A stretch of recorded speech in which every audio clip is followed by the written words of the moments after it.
p.m. Madam City Clerk, please call the roll. Councilmember Sanchez. Here. Councilmember Ibarra is not present at the moment. Councilmember Figueroa. Here. Councilmember Charette.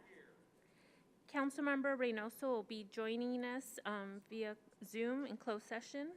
Councilmember Calvin. Present. Councilmember Alexander. Here. Mayor Tran. Here. Madam City Clerk, do we have any public comments? No, we do not. Thank you.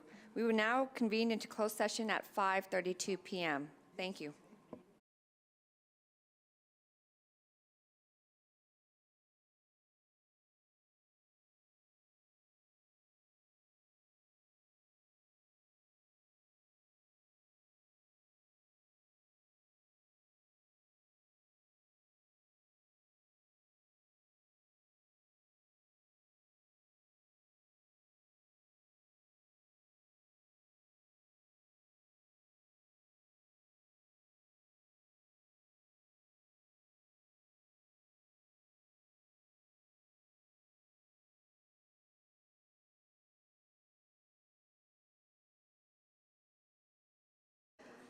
Good evening, everyone.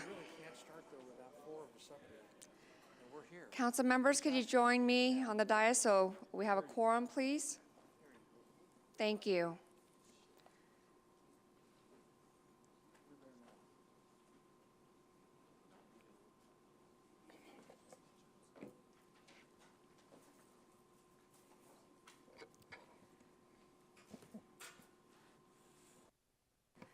Good evening, everyone. Welcome, and thank you for being here, and thank you to those viewing remotely. I call to order this joint regular meeting of the Mayor and City Council and the Mayor and City Council acting as the successor agency to the Redevelopment Agency of the City of San Bernardino at 7:12 p.m. I'd like to call on Chaplain Paul Lujan from Victory Outreach, will lead tonight's invocation, and Taylor Lopez will lead us in the Pledge of Allegiance. Please approach to the podium at this time. Please rise. Thank you, Mayor and Council, for inviting me this evening. If you bow your heads with me. God of peace, we invite your presence over this meeting. Even if we have different opinions, give us unity in spirit to help each other listen politely as others share their point of views. Help us to work as unified city in combining ideas for great outcomes. Help us to work as a whole rather than as individuals. May we have a spirit of camaraderie in this room and work together on a shared mission to make this city a great city. Bless our mayor, our council, and the people attending today. Let your presence be felt here today. In Jesus' name, amen. Pledge of allegiance.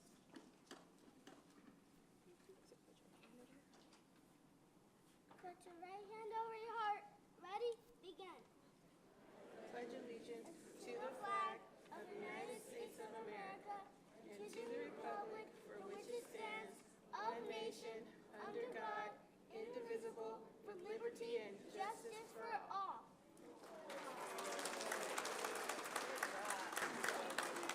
Thank you, Chaplain Lujan, and thank you, Taylor. That was beautiful. Madam City Clerk, please call the roll. Councilmember Sanchez. Here. Councilmember Ibarra. That's right. Councilmember Ibarra is present. Councilmember Figueroa is not present at the moment. Mayor Pro Tem. Here. Councilmember Reynoso. Here. Thank you. Councilmember Calvin. Present. Councilmember Alexander. Here. And Mayor Tran. Here. Thank you. Madam City Attorney, is there anything to report from closed session? One reportable item is just to let the public know, council asked to let them know that the mayor and council continue to work on the city manager selection process and in fact have an interview scheduled for tomorrow. Thank you. Okay, before we conduct city business, as a friendly reminder, as the elected leaders of the city, we endeavor to be respectful to each other, our public, especially our staff. Our behavior this evening sets the tone for how our residents, business community, and others view our city. We must conduct city business with professionalism and respectful behavior to build trust, credibility, and move our city forward. We shall commit to these values and foster a positive and productive work environment that is conducive to achieving our goals effectively and efficiently. At this time, public comments will be heard. in person will be heard first, followed by remote speakers. To address the City Council, each individual must fill out a speaker slip. A speaker slip must be completed and turned into the City Clerk at this time. Only those speaker cards turned into the City Clerk will be allowed to address the City Council. No late cards will be accepted. Each person should state their name for the record. Please note that at 8 p.m., we will pause public comment to proceed with the public hearings. Public comments will resume after the closing of the last public hearing. If you require interpretation, Spanish interpretation, we do have an interpreter on site. Please raise your hand at this time to indicate you will need translation assistance. In addition, we have interpreting listening devices available in the back. Please note that the interpreter will be dismissed if we do not receive any requests for interpretation by 9 p.m.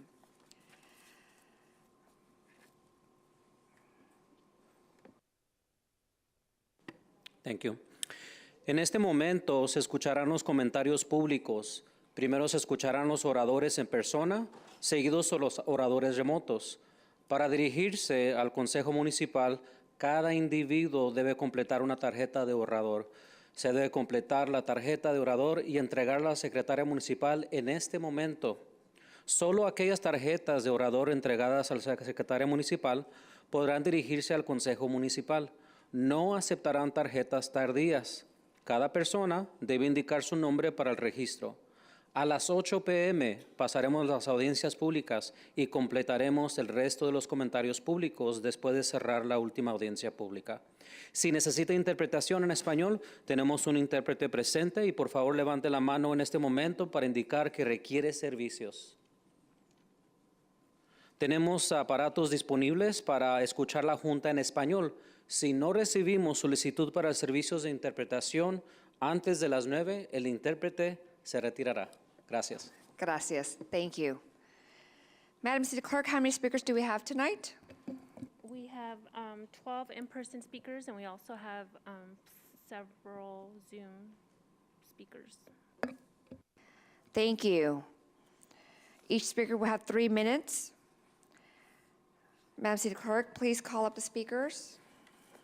Mike Hartley, Dolores Armstead, Russell Deegan, Robert Porter, Alejandro Gutierrez, Frank Audi, and Daniel Vivandi, or Javandi. Mike Hartley. I'd like to talk about our ADUs, and I have a couple being built now on my street. And the thing that I'm worried about is, 1, parking.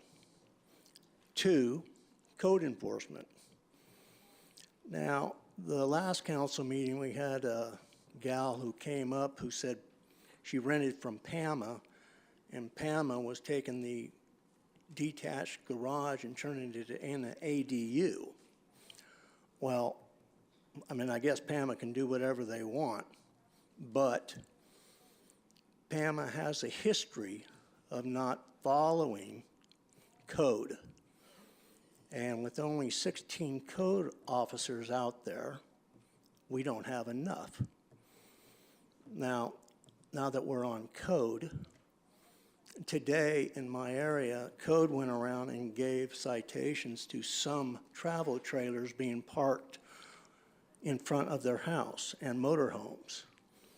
And what they did was they gave citations to the ones that were called on or had a CRM, and they passed up the ones that there wasn't a CRM on, which started a real ruckus because people wanted to know why they didn't get cited. And the problem is that they weren't called on. A CRM wasn't in for them. And it looks almost, I mean, I hate to say it, but it looks like political corruption, that maybe the council person knows the person that didn't have a CRM, and he gets to park his trailer out in front of his house, and the other guy doesn't. So that can be a problem. I hope we can get code to be proactive instead of reactive, and forget these CRMs. If I mean, if a police officer was called to a liquor store being robbed, and there was another liquor store that was being robbed at the same time, but they weren't called on it, they just passed it up. Well, that's basically what code is doing. And I'm telling you, it's going to come back to haunt you guys. So good luck on that. Thank you. Thank you. Next speaker, please state your name.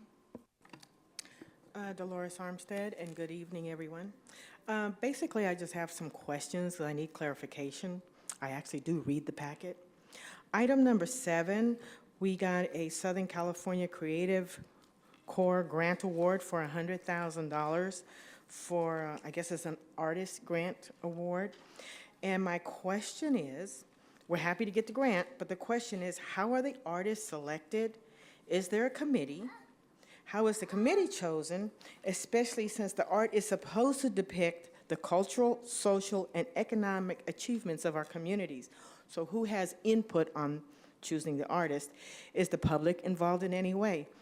I didn't see the clarification, and I think it's fair that we know if the artists are getting picked, how are they getting picked? And are they basically going to be able to depict what's going on in our community? And are they from our community? It's a question, needs clarification. Then my number 12, the American Rescue Plan Act. We got, let's see, we're reallocating $873,000 in some funds, not to exceed $1.8 million.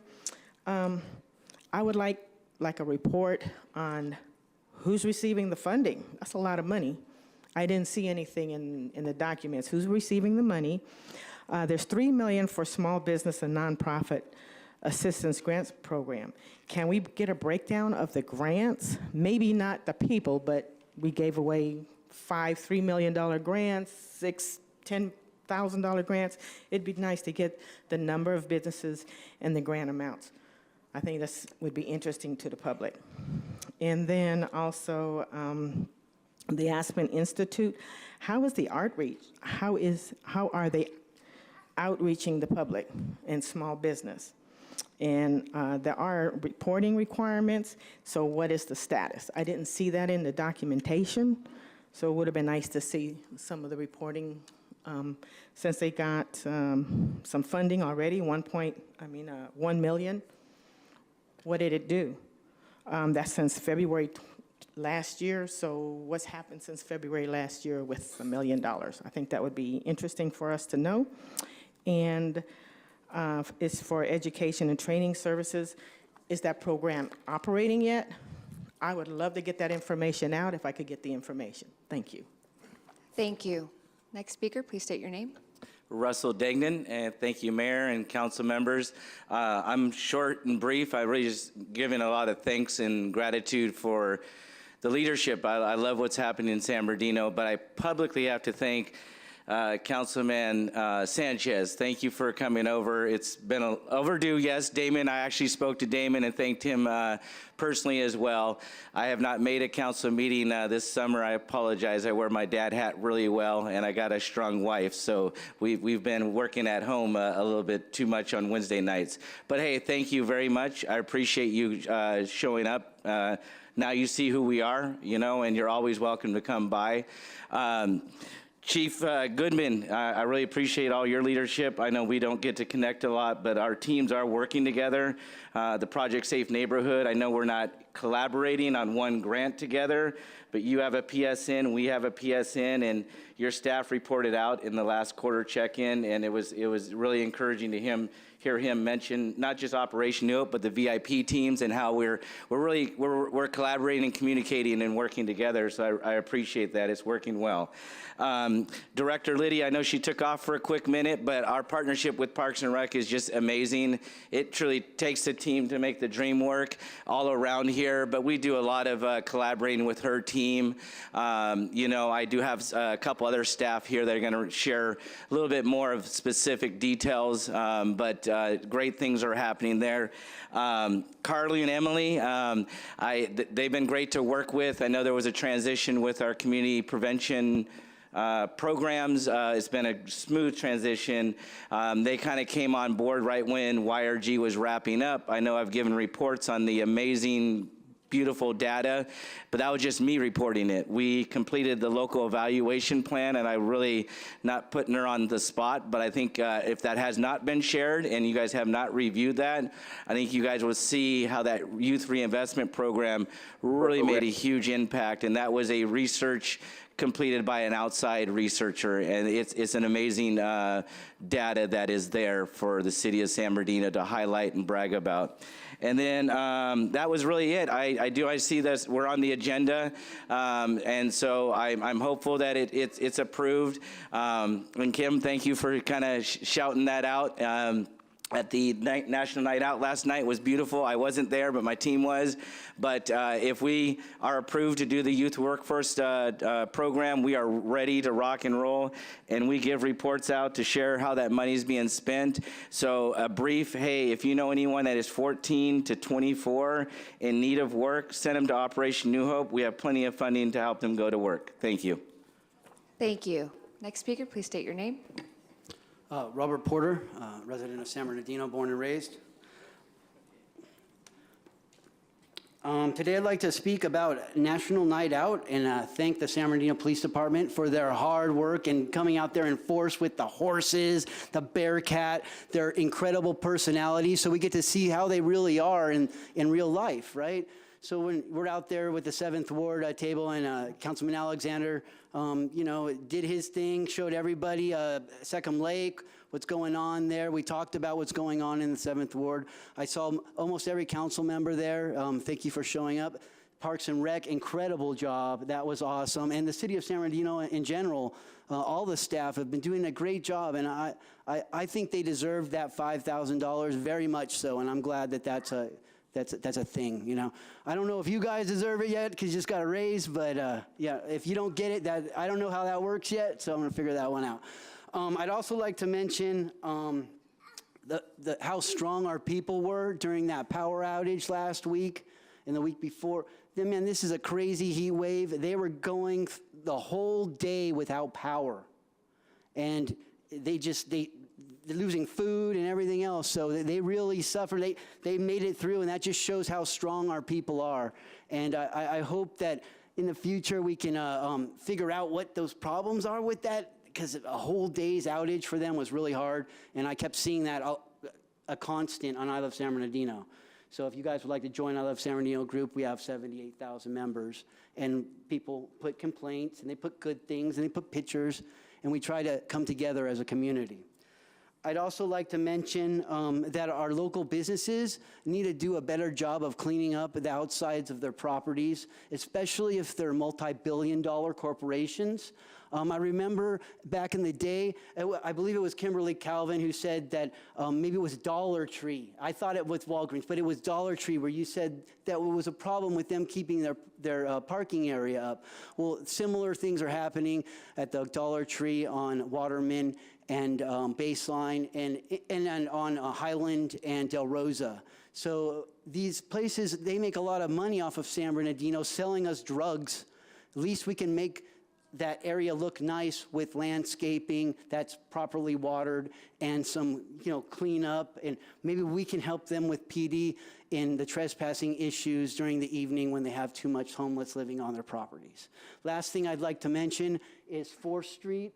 We need to take care of that apartment. There's still people living there. They still need help. They feel like they're forgotten. They need help. They don't want to go. They already have a home. They don't want to end up homeless. So we need to figure out something for them and help them out. Thank you very much. Thank you. Next speaker, please state your name. Hi, Mayor and Council and Community. My name is Daniel Javanji. And here today, I would like to express some comments and feedback on the IVDA and some other issues. So at a high level, I have 3 recommendations for y'all for the IVDA and the City of San Bernardino. Number 1 is to implement a moratorium for 1 year on warehouse developments that are coming in. So that way we're making sure that the city is not in any sort of legal jeopardy or suffer any type of issues with the state, as now the Attorney General has his eyes on this project. Second is to scale back the airport gateway specific development zone, so that way we're not developing warehouses on people's homes, residential neighborhoods. There are areas where there's empty land that could be industrial that doesn't have to take over someone's home. And just as a side note, PAMA Management, which was mentioned earlier, is buying out some of the properties in the residential area. And the way I feel about it, they're hiking up the rents, they're causing all sorts of problems, they're not addressing issues in their own properties, so why are we rewarding them with economic development opportunities in the city? And then my third point is I want to make sure that when we're doing economic development, that we're attracting high-wage jobs and industries. We have 2 medical universities in the surrounding area. We have 2 other 4-year institutions. We could be doing better. I mean, if you all connect with Dr. Hart of LLU, he might be able to put you in connection with some of the high net worth donors that donated $1.3 billion to that hospital. He might know, quite a few people. That's just an example. But lastly, what I would like to see is for you all to encourage the IVDA to change its focus a little bit so it's not so logistics heavy. We're prioritizing other industries in the area and really growing the economy in a great way. And I would also like to see the city council members and some of the county supervisors present a plan to the community as to what are some good steps of economic development that we could see. I know there is, a state of the city meeting coming up soon, so hopefully that could be addressed there. Thank you so much. Thank you. Next speaker, please state your name. Good evening, esteemed council members, mayor, committee members, and community organizers. My name is Alejandro Gutierrez. I am the incoming executive director of Arts Connection, the Arts Council of San Bernardino County. Today is a special day as the council votes on the acceptance of the Creative Core Grant. The Creative Core Grant, for some background, for those who may not know, is a inland regional collaboration between a variety of different partners, one being Arts Connection, the Inland Empire Community Foundation, and other regional art councils across the Inland Empire. The grant granted over $3.8 million to support artists, community-based organizations, and public agencies across the Inland Empire. This funding truly marks a transformative period for our region, for our artists, and it's not only transformative for our artists, our culture, and also the economic vitality of the region, and most importantly, the city. This grant wouldn't have been possible without the advocacy efforts of many community-based organizations in the city of San Bernardino and across the region. Our partners also, and our community members who work tirelessly in the city, advocating for resources to ultimately reach their highest potential, resources they need for their careers. Ultimately, this, at its heart, is not only an injection of funds to put artists at work, but it's all about harnessing the creative potential of artists to tackle some of the key challenges we face as community members, as members in the region. Challenges such as public health challenges, health, environmental conservation, social equity, housing, and civic participation. I truly believe that artists have the creative energy that needs to be harnessed and is a vehicle, a necessary vehicle for some of the renaissance and revitalization of our city. The work, however, doesn't end here. Ultimately, it's just the beginning. We're in the beginning of this journey that requires continued collaboration between the city, community members, transparent processes, so that way we could set the foundation right as this funding is continuous funding that we hope to secure for our artists, our community, and the region for years to come. As we move forward, ultimately, I look forward to our continued collaboration, our continued communication between community-based organization, members of the public, and city officials. Together, we truly can shape a vibrant vitality of the future for the city of San Bernardino, our region. Thank you. Thank you. Next speaker.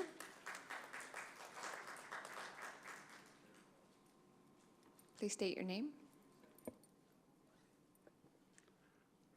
Good evening, everybody. It's my first time come after the mayor has changed. And I would like to express my gratitude for the new mayor. Because we feel a lot of difference when we call the police. A lot difference. We feel more friendly city employees, and we feel the disappearance of many gangsters in our neck of the wood. I hope the next year we have more change to the better, and I hope that everybody who is in council do their job better. There is one more project that I would like to recommend to the city to go over it, which is the Carousel Mall. This has been there for a very long time, and I think the last mayor missed the opportunity for the federal grants to fix that place. So I hope the new mayor would take care of that business, because it's going to lift up the city a lot more than what Amazon did. Thank you, and I wish you very good luck. Thank you. Thank you. The next speaker, Russell Moses Ramirez, Christian Flores, Victor Beecham, Georgia Lacarezos, and Miriam Nieto. Please state your name. Your mic needs to be on, please. Thank you. Sorry. Moses Ramirez from Operation Eagle. I'm the outreach specialist, and I thank you, council, for you guys doing an amazing job. I see you guys at the National Night Out, and you guys are always amazing. You're always in the community, and it's something we do at Operation Youth. We're a youth mentorship that we help every individual out, not just youth, but we help people from bounce back. I was in the program where they're able to give you training, skills, internships, and we do resource fairs on a constant basis where we bring employers out there, we bring the community out there. And what I want to do is, if we could collaborate more, so we bring it all together and just elevate San Bernardino like we continue to do. And then we have so many great things that we have out there. And I just want to thank you guys for doing such an amazing job, and thank you. Thank you. Thank you. Next speaker, please state your name. Good evening, Honorable Mayor, council members, and fellow members of the community. I come before you again regarding the stray animal crisis we are dealing with in our city. I spoke at the last council meeting via Zoom regarding the lack of protocols regarding the responsibility of strays placed on the shoulders of the citizens.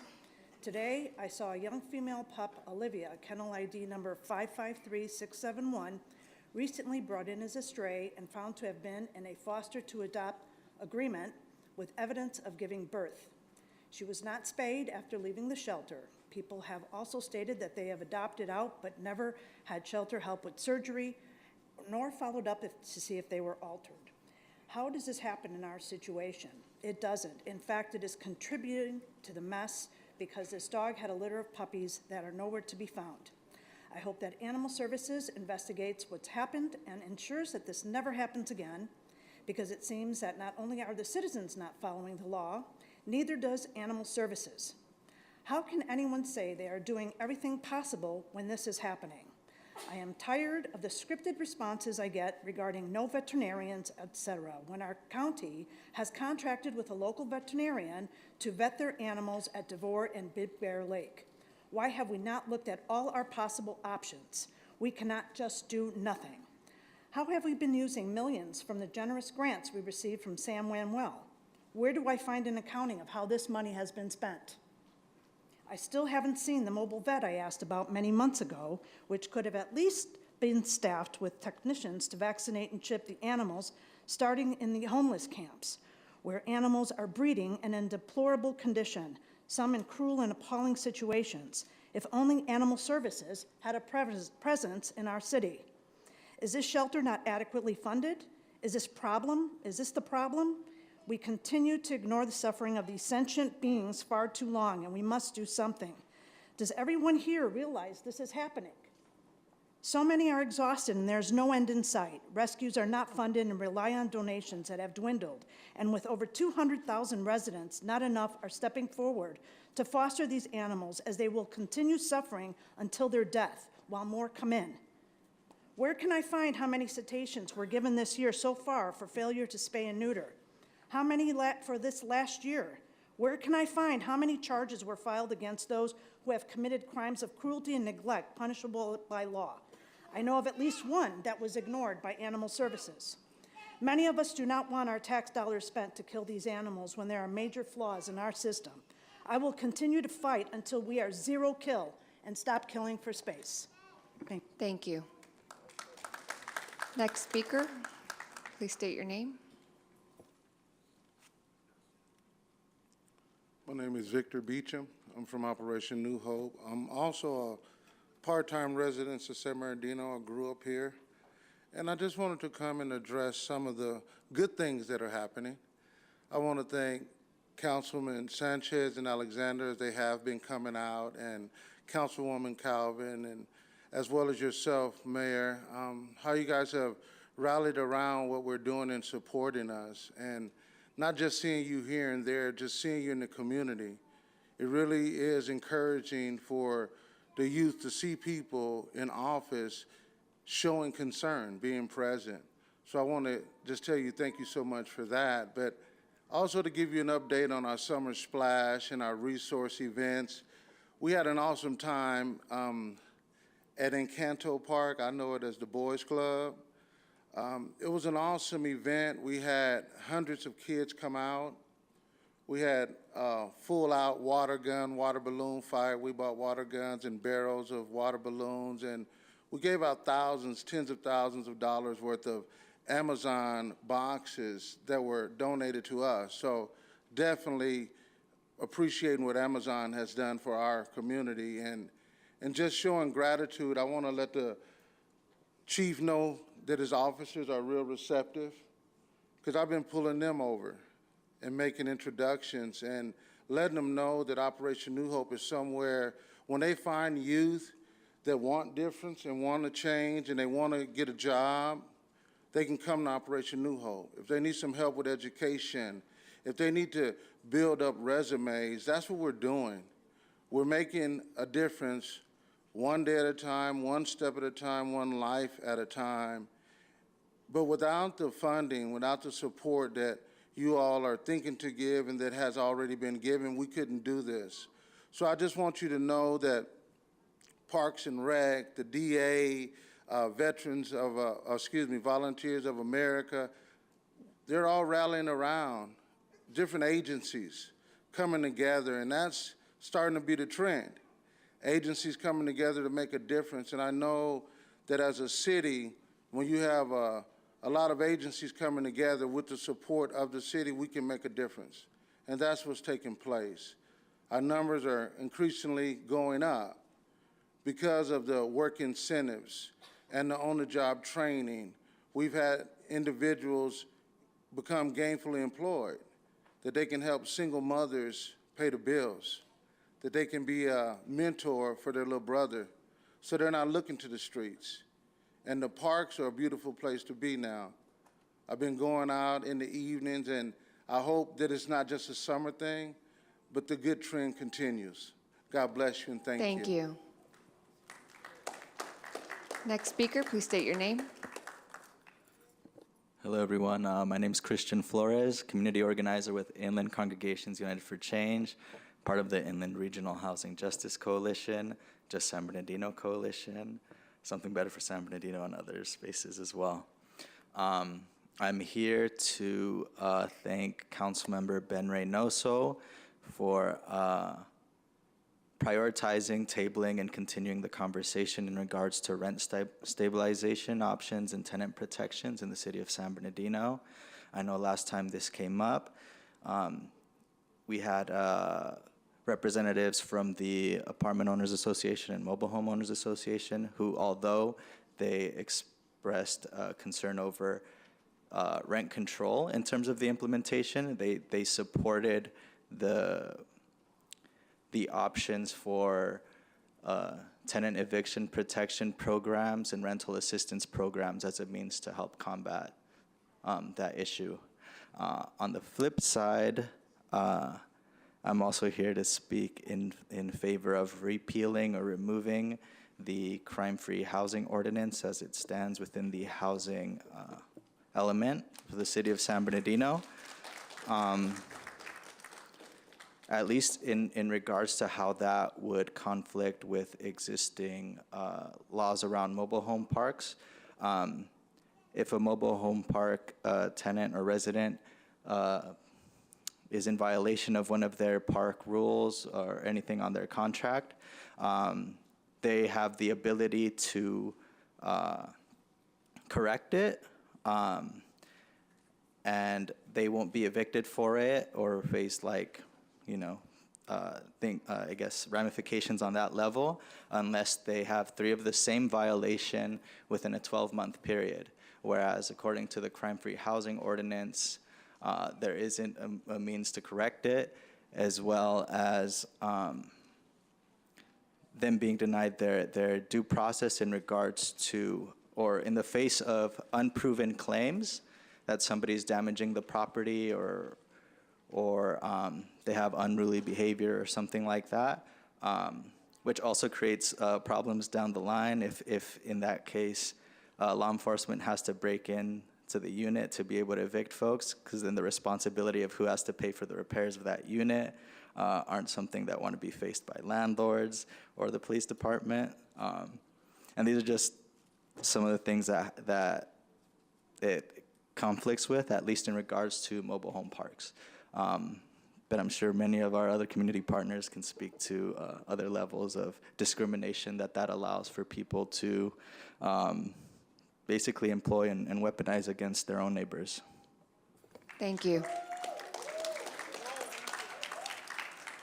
Next, please state your name. Hi, my name is Miriam Nieto. Good evening, council members and Mayor Helen Tran. I live in the 7th Ward, and today I am here with fellow community members, colleagues, friends, and family to say thank you to Council Member Ben Reynoso for bringing back item 19, which proposes rent stabilization and other tenant protections to be implemented throughout all wards within the city of San Bernardino. I am here to request a yes vote to remove Program 3.2 of the draft housing element, San Bernardino. You may ask why. It does not protect crime victims, domestic violence survivors, family members, or people with disabilities from eviction. It encourages landlords to deny housing on the basis of criminal background.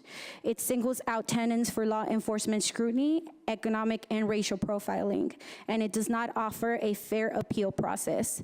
Again, thank you for your time, and I hope that you consider voting yes to remove Program 3.2 of the draft housing element of San Bernardino. Thank you. Thank you. Okay, we'll move on to the Zoom comments. Claudia Bautista. Madam City Clerk, we have someone, did she fill out a speaker slip? You did? Madam City Clerk? What is her She name? filled out a, what is your name, ma'am? Maravilla Giles. I don't have the speaker slip for her.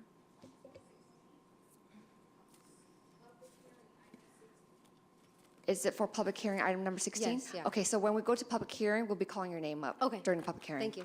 Thank you. Okay, Claudia Bautista, if you can please unmute your mic and address the council. You have 3 minutes. Please state your name. Hi, good evening. My name is Claudia Bautista, Interim Executive Director with the Pomona Economic Opportunity Center.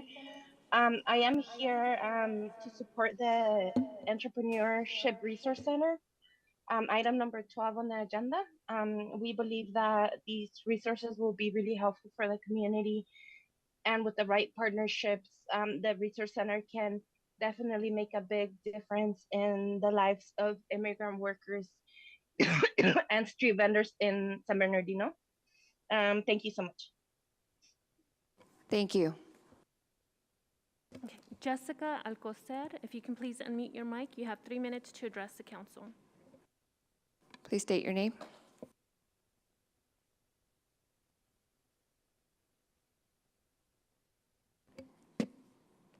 We'll come back to Jessica. Lizeth, if you can please unmute your mic and address the council. You have 3 minutes.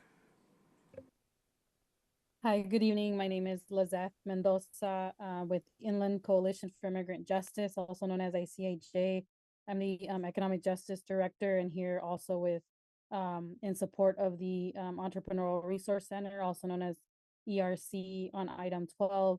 I know that my colleagues here from the Pomona Economic Opportunity Center and my coworker here online as well, we've had multiple discussions about the ERC, and I know we brought this up publicly at the June 7th hearing.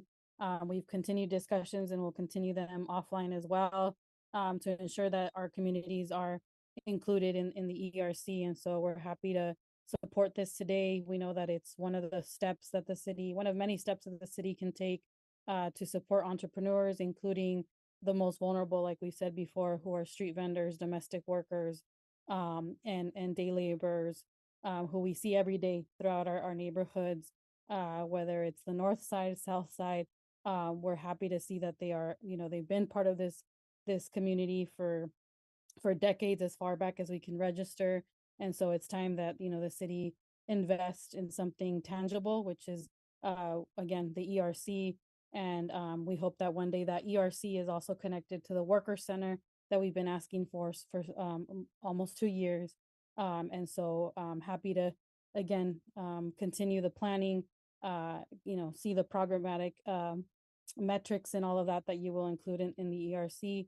And so we hope that today the council will decide to support this, but to also, hear out the presenters that are available today and ask the right questions about where this will go. Thank you. Thank you. R. Dale Evans, if you can please unmute your mic and address the council. You have 3 minutes.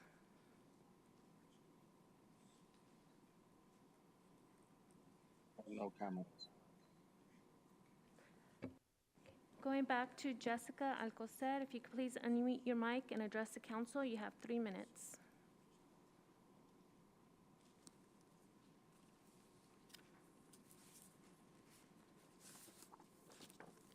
Okay, moving on to the ADA accommodation comments. I have one for Mr. Hardy Brown.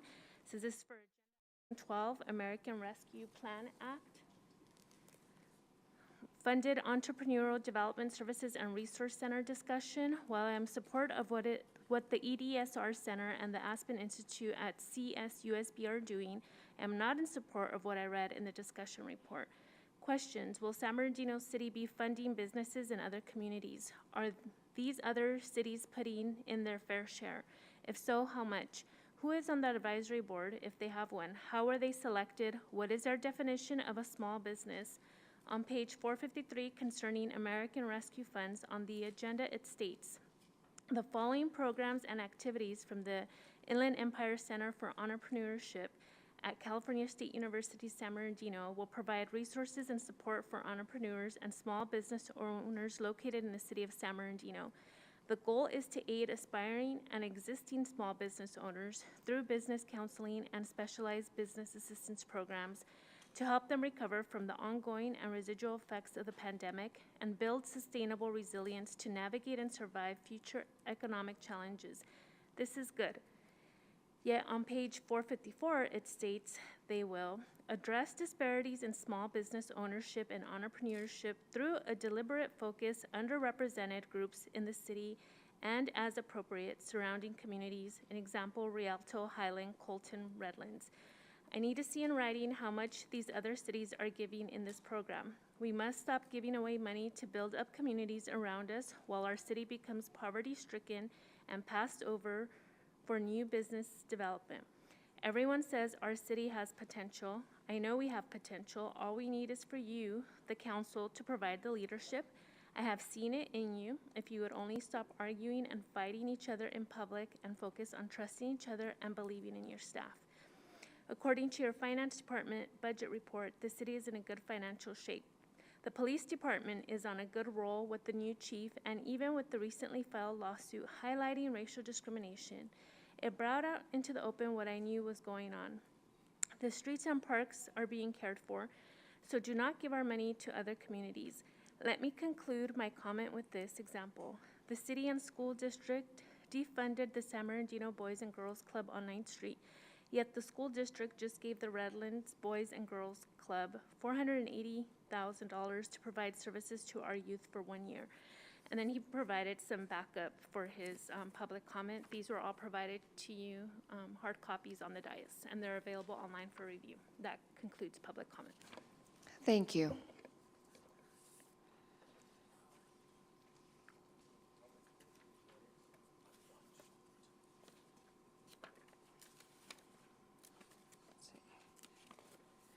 Next on the agenda, city manager report, I believe.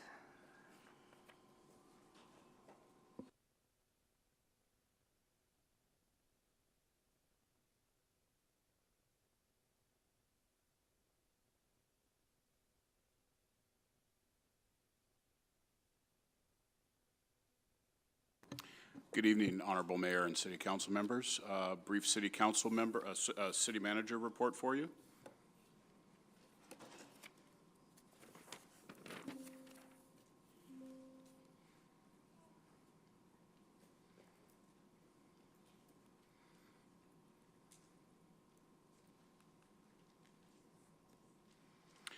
Well, while that's being prepared, the first slide is talks about National Night Out. Many of you were there. I probably could not say it as eloquently as Robert Porter said earlier. So, but the attendance was great. SBPD's turnout and participation was great. Parks and Recreation, as well as all of our community partners, did a fantastic job. Just seeing the smiles on all of the kids participating in all the games, the music, the dancing, and interacting with the police officers. It was a fantastic event, so kudos to everybody involved last night. Last week, we hosted the Small Business Conference. There were over 200 representatives from small businesses and entrepreneurs there, featuring taking advantage of over 20 breakout sessions on subjects such as access to capital, digital marketing, contracting, and international trade. Hopefully this will not be the last one we do because the demand is there and the product was very strong. It's been a while since we updated you on State Street, or should I believe it's now called University Parkway, that extends all the way down to Baseline. Last fall, we started on an $8 million project to extend State Street from 16th Street to Baseline. That project is nearly completed. There were a couple delays dealing with the relocation of power poles, but that photo that you see up there was taken this morning. The street looks great and should be open within the next few months, probably by December. Excited to see that finally happening. Cleaning up the city. The city manager and representatives from Public Works met with leadership from Caltrans last week to talk about the condition of the freeway and the on-ramps and off-ramps and our dissatisfaction from both our expectations and comparison to other cities in the area. It must have made an impact because we are hearing that crews have been out in San Bernardino every day since that meeting took place. So we still have a ways to go. Our expectations are higher than they currently are, but we are pleased with the progress and the cooperation with Caltrans that's happened in the past week.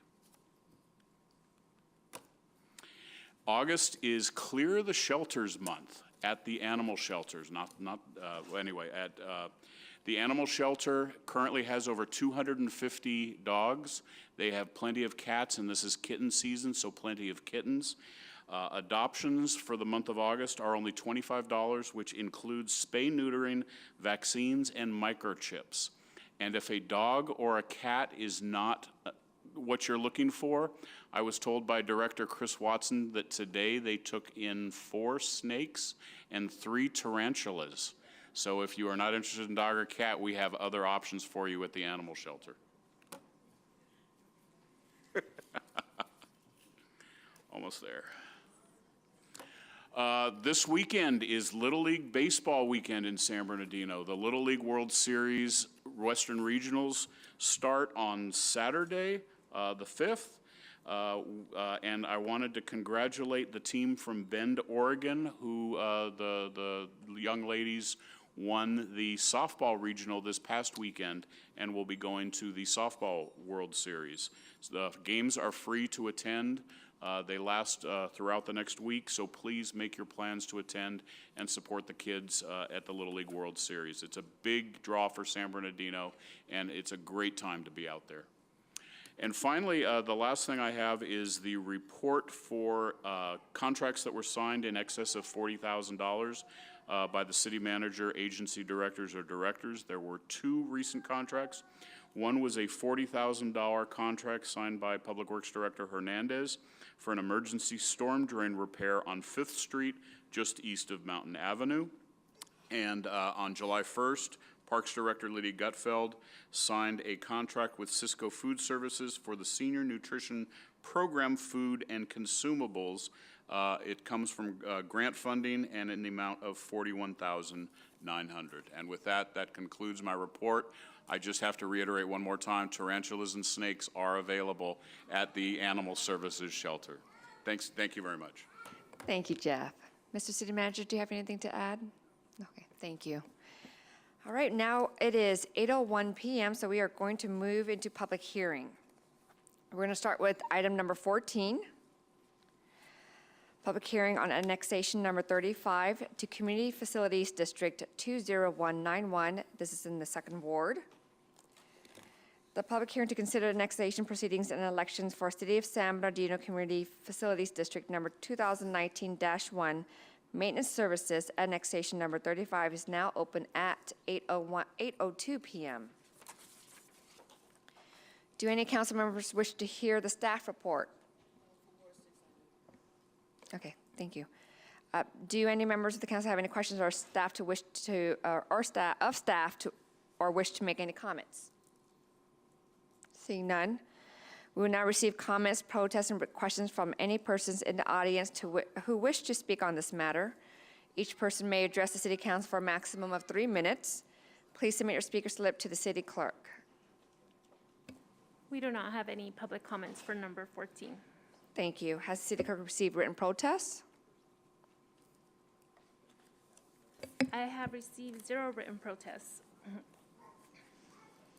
Madam City Clerk, are there any persons registered to vote within annexation number 35 of Community Facilities District number 2019-1? If so, how many registered voters are there? The County of San Bernardino Register of Voters has certified that there are no registered voters within annexation number 35 of Community Facilities District number 2000-1. Thank you. I now declare the public hearing closed at 8:03 p.m. May I have a motion to adopt resolution 2023-123 for annexation number 35? Is there a motion? Move to approve. Councilmember Figueroa motioned. I'll second. Mayor Pro Tem Charette seconded. Madam City Clerk, take the vote. Councilmember Sanchez? Yes. Councilmember Ibarra is registering a yes vote. Councilmember Figueroa? Yes. Mayor Pro Tem? Yes. Councilmember Reynoso? Yes. Councilmember Calvin? Yes. Councilmember Alexander? Aye. Motion passes unanimously. Thank you.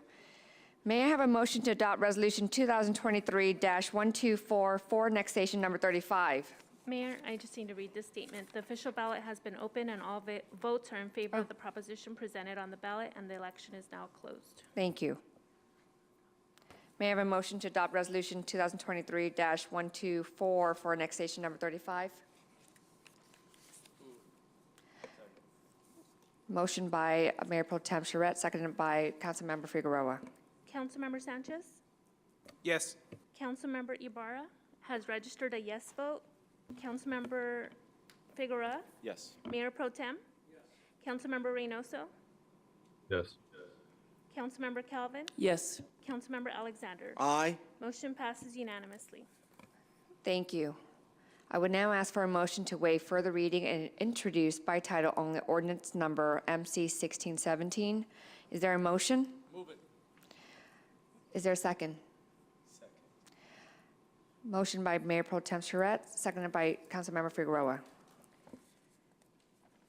Please, Madam City Clerk, please read the title of the ordinance into the record. Ordinance number MC 1617 of the Mayor and City Council of the City of San Bernardino, California, amending ordinance number MC-1522 and levying special taxes to be collected during fiscal year 2023-2024 to pay the annual cost of the maintenance and servicing of landscaping, lighting, water quality improvements, graffiti, street sweeping, parks and trail maintenance, a reserve fund for capital replacement, and administrative expenses with respect to the City of San Bernardino Community Facilities District number 2019-1 maintenance services. Thank you. Madam City Clerk, please take the vote. Councilmember Sanchez? Yes. Councilmember Ibarra has registered a yes vote. Councilmember Figueroa? Yes. Mayor Pro Tem? Yes. Councilmember Reynoso? Yes. Thank you. Councilmember Calvin? Yes. Councilmember Alexander? Aye. Motion passes unanimously. Thank you. Moving on to our next public hearing, item number 15. The public hearing to consider annexation proceedings and elections for the City of San Bernardino Community Facilities District number 2019-1 Maintenance Services. Annexation number 36 is now open at 8:06 p.m. Do any council members wish to hear the staff report? I do. Staff? Okay, good evening, Honorable Mayor and distinguished members of the City Council. For your consideration this evening is CFD number 219-1, annexation number 36. And I wanted to see if our consultant Shane Spicer is here this evening. Okay. Well, he's not here, so I will go ahead and go forward with the presentation. We have a recommended action here. I'll come back to that. Basically, this is the property located on Industrial Parkway and Palm Avenue. Just to give some history, and we will start doing this on these annexations, on what the project was. This is actually a truck terminal. It consists of a 52,160 square foot truck terminal containing about 46,160 square feet of warehouse space, approximately 3,000 square feet of ground floor office space, and approximately 3,000 square foot of mezzanine. The proposed development will be providing a total of 51 loading truck doors facing on the east side of the warehouse elevation. That is the kind of the project description. There was a development code amendment with this. This item actually did go to the City Council on September 22nd, or September 21st, 2022, and was approved by the City Council. So that is the project approval on this.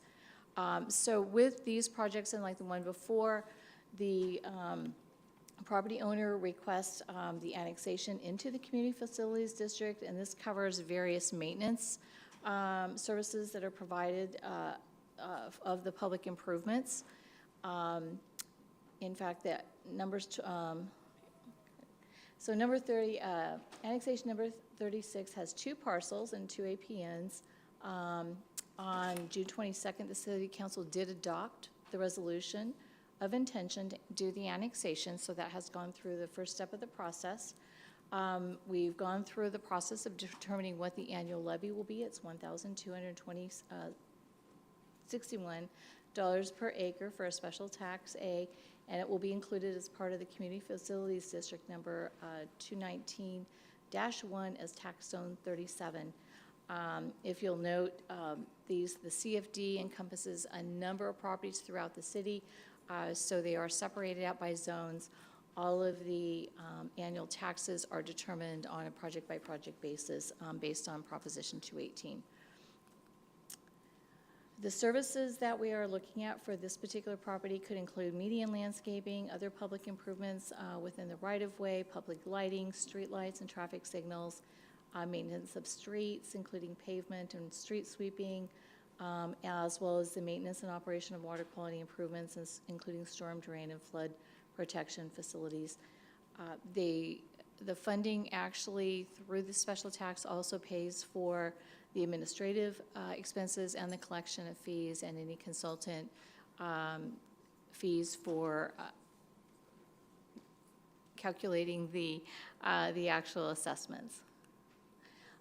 This is the location. As I noted earlier, it's at the kind of the southeasterly corner of Palm and Industrial Parkway. So it is in the midst of other industrial development and not adjacent to any residential. The fiscal impact on this is that the total special tax A revenues will pay for the maintenance costs. It's approximately $11,217. And all costs associated with the annexation is borne by the developer. There's no impacts on the city's general fund. And I am happy to answer any questions you may have this evening. Thank you.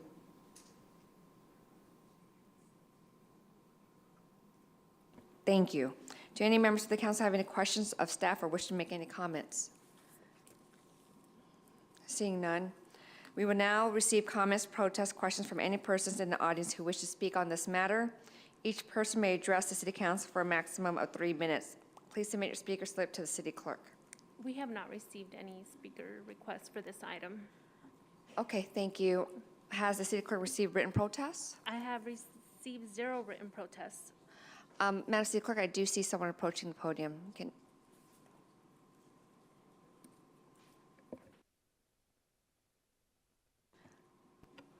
Hello, Mayor and City Council. It's good to see you here tonight. I wanted to ask you, how does it fit into our city's general plan? Because it looks like we're starting to load the 6th Ward up with more and more large concerns. Ma'am, can you state your name for the record? Oh, I'm sorry. My name is Cheryl Brown, and I live in the 6th Ward. Been there for 60 some odd years, maybe longer. And I just wanted to know, because I'm asking several questions, because we're talking about the different districts, the special districts that have come, and I don't know if we're still using the money that the residents put in for those improvements, if that money is still going towards that or if it's going someplace else. And then what are we doing with the general plan that all of these buildings are coming into the 6th Ward, and we haven't really heard a whole lot about it. So that's the question, and thank you. Thank you.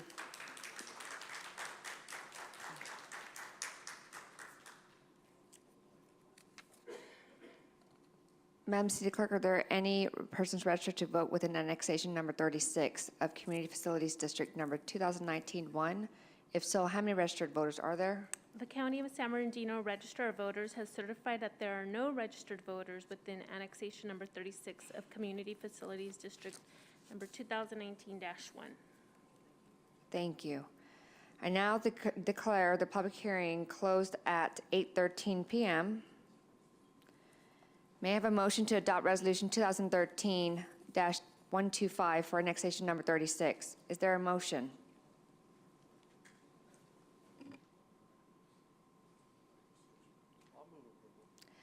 Mayor Pro Tem moved and Councilmember Sanchez second. Madam City Clerk, please. Hearing, don't we hear anything from you on the questions that we bring up? Madam City Attorney? If there were questions directly related to the financing of the CFD, we would want for the record to add information, especially if someone is protesting. The questions that were asked have to do with land use items and the general plan. So if you'd like to have staff get back to the speaker, they can do that at the appropriate time. But for comment on this, this is only related to the financing on this annexation. And so if you want to do that, I would recommend we do that separately because we want to keep our public record for the CFD clean. Okay. When you say separately, what do you mean by that? Well, separately because what I think the question so the question here is about levying a special tax. So that's what the issue is here tonight before you. Do you want to levy a special tax? I think I heard the speaker asking questions about general plan policies, land use development, and those are not related to whether you're going to levy a special tax. Well, there was one question, and maybe Ms. Brown could say it. Her first question was about the taxes and how the taxes are affected on this particular parcel? Or you So can the answer state so- it clear. Yeah, Is so that? the answer to that would be, for this annexation, how much money is the special tax going to generate, and what would be the plan for spending that money? That would be an appropriate question under this public hearing. Thank you. Thank you. I just think that, you know, we should be hearing something from the dais up there as to what we're doing. I went back and people said, you know, they just ignore us. That's just not right. Thank you. Thank you. Madam City Attorney? Yeah. Mayor and council members, members of the public, there is absolutely no intent to ignore people. Unfortunately, when we go through the process to adopt special taxes, the rules are very strict. That's why you have the script before you, because it's a very legalistic process. So my recommendation would be, if there's an answer to the specific question, how much money will this CFD generate, and how will that money be spent? That would be an appropriate question to answer. And that question wasn't answered, so would that be for staff to respond to? Okay, can we have staff respond to that, please?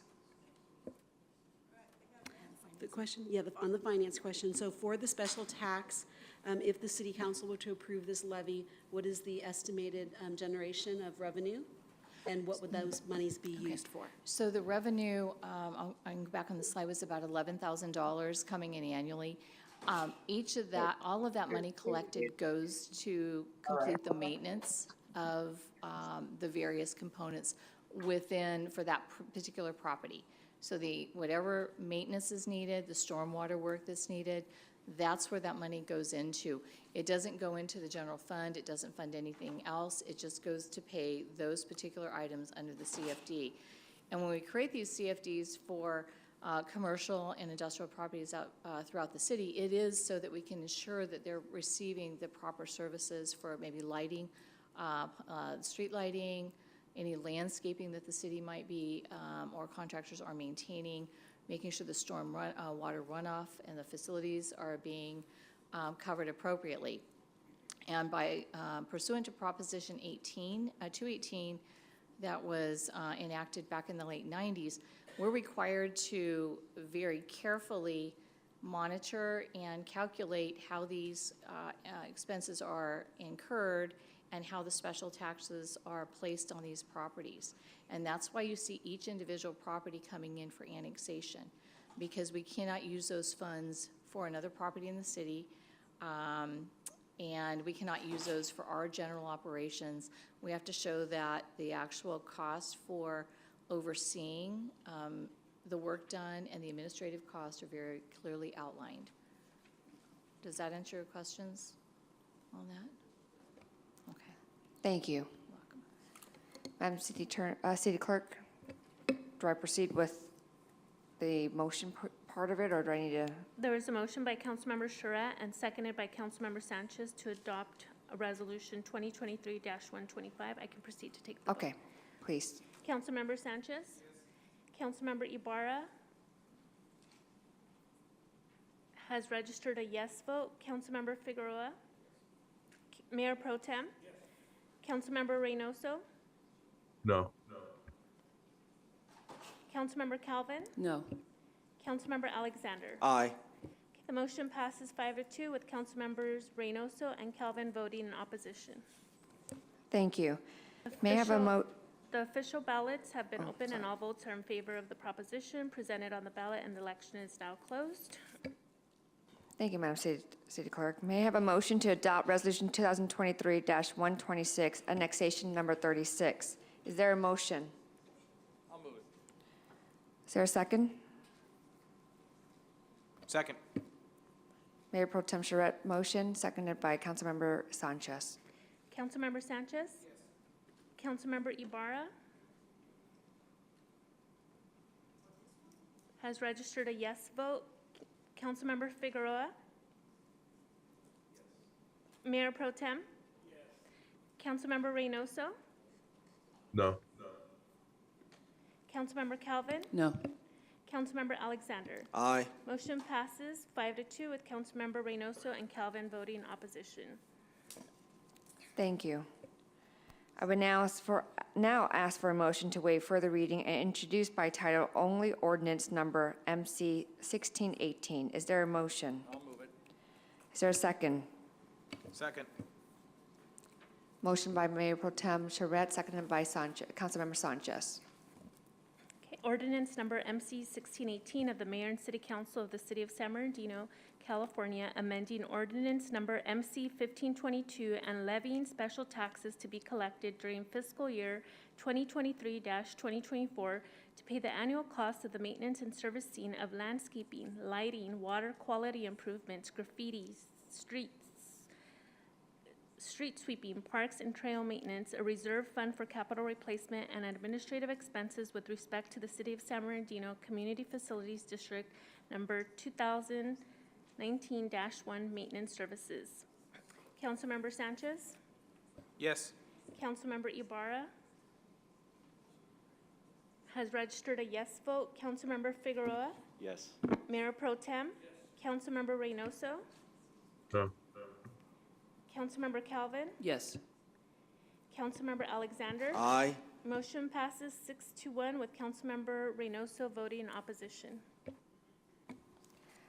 Thank you. Moving on to our next public hearing, item number 16, 2021-2029 draft housing element. I'm opening the public hearing at 8:21. Could city staff provide a presentation on this item? Good evening again, Honorable Mayor and distinguished members of the City Council. For your consideration this evening is the long-awaited draft housing element. It's been a long journey. We're pleased to bring forward the draft to you this evening. And, you know, certainly we've come a long way. We are somewhat behind on getting this up to the Department of Housing and Community Development, but we've had some great meetings and we're ready to move forward on bringing this for you this evening, and then looking forward to, should the council decide to authorize transmittal to the state, we'll move on to coordinating and working hard with the state on this one. So just for a quick overview, I know we gave you a robust report. You have a very thick housing element document, and we have quite a bit of comments that we received from various entities with their concerns. So we've gone through through quite a bit of work to address many of those concerns. I'll touch on a few at the end of the presentation. So basically, all cities and counties in California, including the City of San Bernardino, are required by state law to prepare a housing element. It's every 8 years we go through this process. The housing element overall assesses our current needs for housing in the city. It includes goals, policies, and programs to address the unmet needs.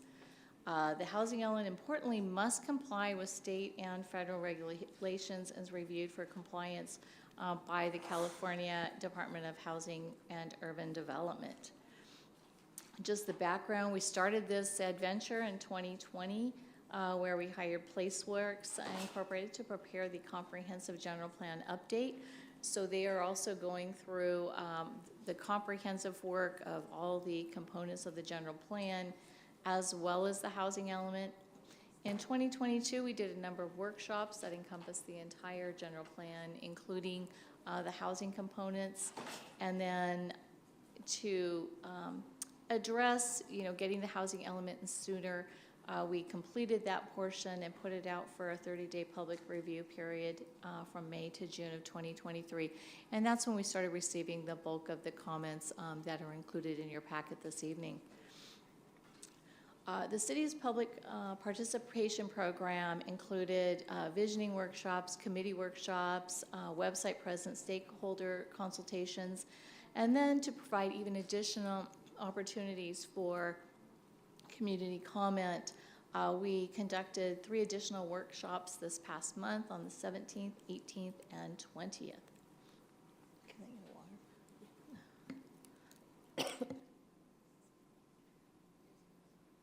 Okay, so I went too far. Okay, so the housing element components. So we have our introduction. It's our first chapter. It kind of gives you an overview what our needs are. We go through quite a few sections on what our needs for housing throughout the city. what are our constraints? What are the constraints that we have in putting the housing, putting housing, into the community? Could they be regulatory incentives? We have a few ordinances we'll be bringing back forward. Density bonus happens to be one of those. We identify that it's a great tool for addressing affordable housing and to providing incentives, concessions, waivers for that housing. I do want to note, well, this was an issue raised in a number of the comments, and our density bonus ordinance is outdated. We still must comply with state law. So this is, even though we're outdated on that density bonus ordinance, if a developer walks in tomorrow or at any point in time previously to utilize density bonus, the staff, we would be using the density bonus provisions in state law to continue providing that opportunity for the developers. So I wanted to bring that up, that we are, even though we are out of compliance, we still need to comply with state law on that in our emergency shelter ordinance provision. Talks about our site improvements as well, as far as constraints. Housing resources, this goes over all of our resources that we have available to us, the programs that we as the city can provide. There's a number, as you know, we're building up our housing department, with the loss of redevelopment. We, basically did not have housing staff. So as we're building up our housing staff and code enforcement, we're able to really start looking at new programs and projects and really facilitating much more affordable housing in our community, and then leveraging, county resources, state and federal resources as well. And fair housing.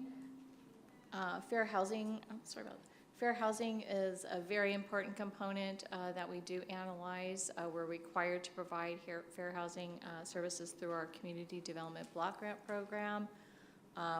Chapter 6 is program evaluation. That's what we do. That's kind of how we're implementing our programs and how we're providing the checks and balances. And then lastly, our housing plan. How do we identify, who we're serving in our community and what types of housing is available? And this is where we get into our regional housing needs assessment allocation. It is by income group, and we have a range of households that we have to identify housing for. And this is important to note. We have a big number of 8,123 overall units. We need to provide housing locations. We need to identify those for that many units. And it's throughout the city. We identify it by parcel. So we have, we actually, I believe, exceed our inventory available to meet all of these needs. We have our very extremely low income category. We have 708 units that we need to provide for during this 8-year period. These are the types of units that can be developed by affordable housing developers. So, when some of the housing developers come in and want to build an affordable housing project, say it's a 300 unit project, they're going to give us the range. Some of those might be for extremely low, or at least a component. We count all those units. We ensure that they have the covenants for normally it's about 55 years to ensure that those homes or apartments remain affordable. Very low income, we're at 707. Similarly, we would require covenants on the very low, and then low income at 1,097.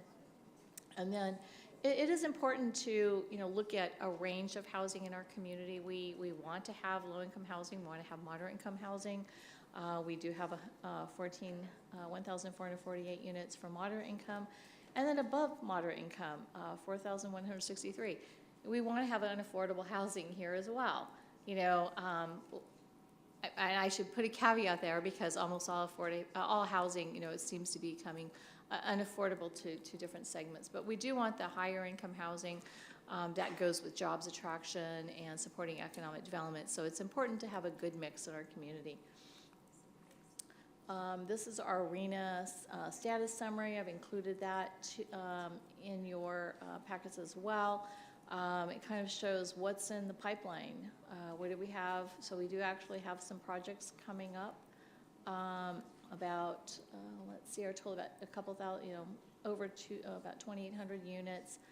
The ADUs, we have those as well. There are quite a few in process. I know there's, some concerns expressed by community members. That's a state law requirement. We don't have a lot of flexibility in how we handle those.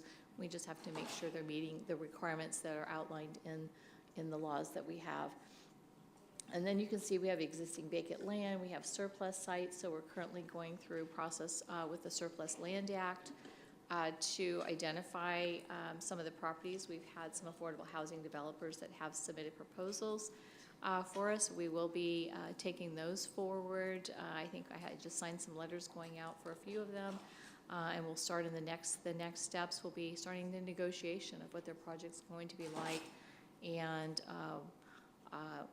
what our participation is as far as the land opportunities that we can provide them.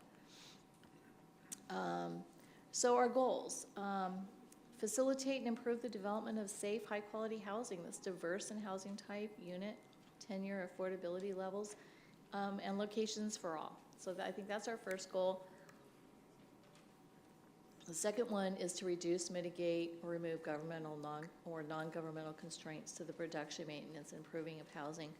And for this, I just want to touch on with this goal because it talks about removing governmental constraints. During the meetings that I've been in and with the Planning Commission, there have been a lot of concerns with the crime-free multi-housing program.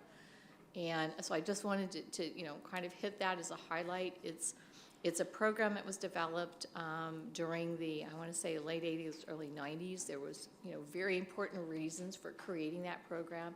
It served a purpose. And I happened to actually, during that time, worked with police departments on all the challenges we were having in communities and how do we put something together to make these communities safe for people to live in.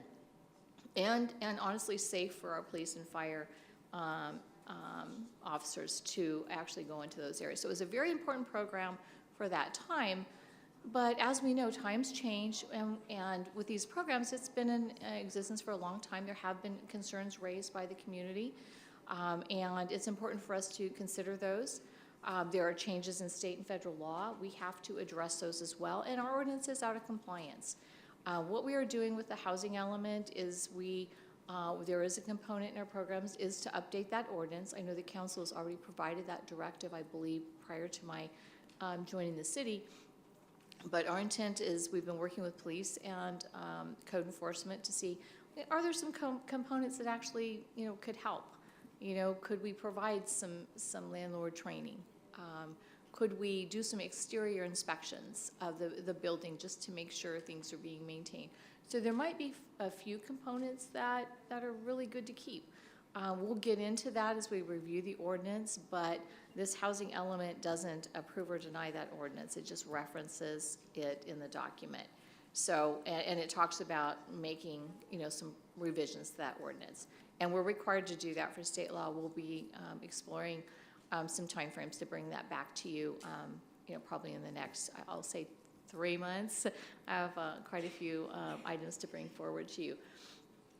To provide neighborhoods of well-maintained homes, ample public services, facilities, open spaces, recreation, and infrastructure that provide quality, safe, and healthful spaces to reside. So this is where we do look at, our opportunities in the city. Where, we have parks, we have, just great amenities here, and we want to capitalize on those. And then I did, talk about developable of affordable housing, homeowner rental assistance, and then to preserve our affordable housing, and we do this through covenants. And then fair housing, I kind of touched on that already.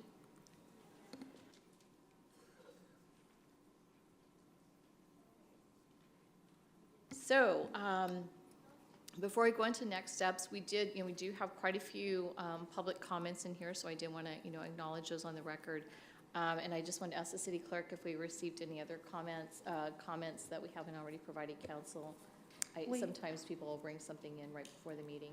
We have 25 speakers. Okay, so we could get more comments, so we'll be here taking some notes. So our next step is This is the draft document. There's still going to be changes, so you're not approving the document tonight. What you'll be doing is authorizing us to submit it to the Department of Housing and Community Development. We then need to, while that process is taking place, we'll have to prepare the environmental document. We are, because of the time frame, we are using the existing general plan to tier off of for environmental, so we'll be bringing forward a CEQA document for you to review. And then pending, HCD approval, there's going to be going back and forth. So staff when their staff, we're going to be going back and forth. They're going to ask for changes. We're going to provide explanations. We'll make some changes or kind of, I don't want to say negotiate, but it kind of is, because our goal is to make sure we're providing a housing element, that works for our community. And we want to make sure that reflects in our conversations with HCD. And then we'll bring it back for Planning Commission recommendation for adoption. We're hoping to do that sometime by the end of the year. It might go into the first of next year, but we're definitely trying to tighten up that time frame and then bring it back to you for your approval and adoption should you desire to move it forward. And then we'll submit it to HCD for certification. And so why are we pushing this so hard? Well, certainly, we have a time frame. We're remiss in our timing. But this is a critical document for the city to engage with HCD and to receive a number of types of funding through HCD. So housing funding, it could delay transportation funding. So there's a lot of other funds out there that are contingent upon this document that we may not be eligible for right now. So for that, it's very important. And I think, so we have a recommendation here. I want to say that I'm here for questions. Travis Martin, our associate planner, sitting next to me, he's going to help me out. He's been here through the whole process, shepherding it. And I also have Mark Hoffman from PlaceWorks, the consultant preparing it. And Mark is a wealth of knowledge. He's been doing these for housing elements for years. So we'll be here to answer questions that you may have. Thank you. Thank you, Mary, for that. I just want to first remind my colleagues that we need to hear the public comments first, and then we will go with comments from the council. So do we have members of the public who have submitted and to speak? I understand, Madam City Clerk, you did say there was 25? Yes. Are you going to call them up? Yes, Okay. if you're ready. Please do call them up. Jennifer Tilton, Michael Griggs, Rashawn Dodson, Dolores Armstead, Vanessa Perez, Sonia Graham, and Desiree Sanchez. Good evening, Council. I can speak, right? And Mayor. I'm here to speak on behalf of the IE Fair Chance Coalition. We're a coalition of people returning home from prison, living with criminal convictions, and advocates who are trying to welcome folks home who have decided to rebuild their lives. And so I'm here really to speak, to urge the Council to remove Program 3.2 from the draft housing element and to make sure that that crime-free housing does not make its way in other means as you do that revision process. Our communities are much safer when folks, even if they have criminal convictions or arrest histories, when they have homes, right? When they have housing, that makes us all collectively safer. It makes my kids safer and your kids safer and their kids safer. And I know too many people in our coalition who have changed their lives years ago, are members of the community who are my closest allies and confidants, and who still, when they apply for housing, get turned down by landlords and find themselves forced to take housing in slumlords, right? Take the worst housing in the toughest neighborhoods with landlords that don't care for their properties because all sorts of housing developments are excluding them. Often those are places that say they're crime-free housing, but what they're in fact doing is excluding folks with criminal convictions. I'm also here because I'm a historian of San Bernardino, and particularly a historian of segregation in San Bernardino. And this city and the whole IE has a long history of racial segregation in housing. And folks didn't always say, we don't accept Black people explicitly in, when somebody came to apply for housing. But you would see in the San Bernardino Sun, up through the 1940s, advertisements that would say this housing tract is highly restricted. Now, sometimes they said only white people may apply, but very often they used coded words like this is a restricted tract, and folks knew what they meant. Right? And crime-free housing today serves a similar kind of function to signal and to exclude folks, disproportionately people of color who've been impacted by the criminal justice system. And I, in fact, recently just made a map of where crime-free housing is located in San Bernardino today, and those properties are disproportionately in communities that are historically white segregated communities. There are very few in the historically Black and Latino neighborhoods, and I'm happy to share that map with council. And so I just really urge you to think about that history and to really think about how do we make safe communities that welcome everyone home as you move forward with the housing plan. Thank you. Next speaker, please state your name. Yes, good evening, council members and Mayor Helen Tran. My name is Rashawn Dotson. I was born in San Bernardino, and I currently live in Highland, California. I would also like to thank Council Member Ben Renasso for bringing back item 19, which proposes rent stabilization and other tenant protections to be implemented throughout all wards within the city of San Bernardino. I am here to request your yes vote to remove Program 3.2 of the draft housing element of San Bernardino. And therefore, these are my reasons why. It does not protect crime victims. It does not protect domestic violence survivors. It does not protect family members or people with disabilities from eviction. It encourages landlords to deny housing on the basis of criminal record, of criminal backgrounds, which in turn would be a recidivism problem. If you cannot get housing, then that is more crime in our city, and that's just going to be another problem for people of color and people who are high-risk groups. It singles out tenants for law enforcement scrutiny and racial profiling, which in turn could lead to social injustice harassment, which in turn could lead to other problems. So housing is very crucial, and solving this problem is very crucial.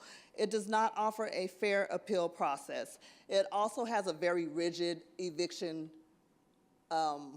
clause, which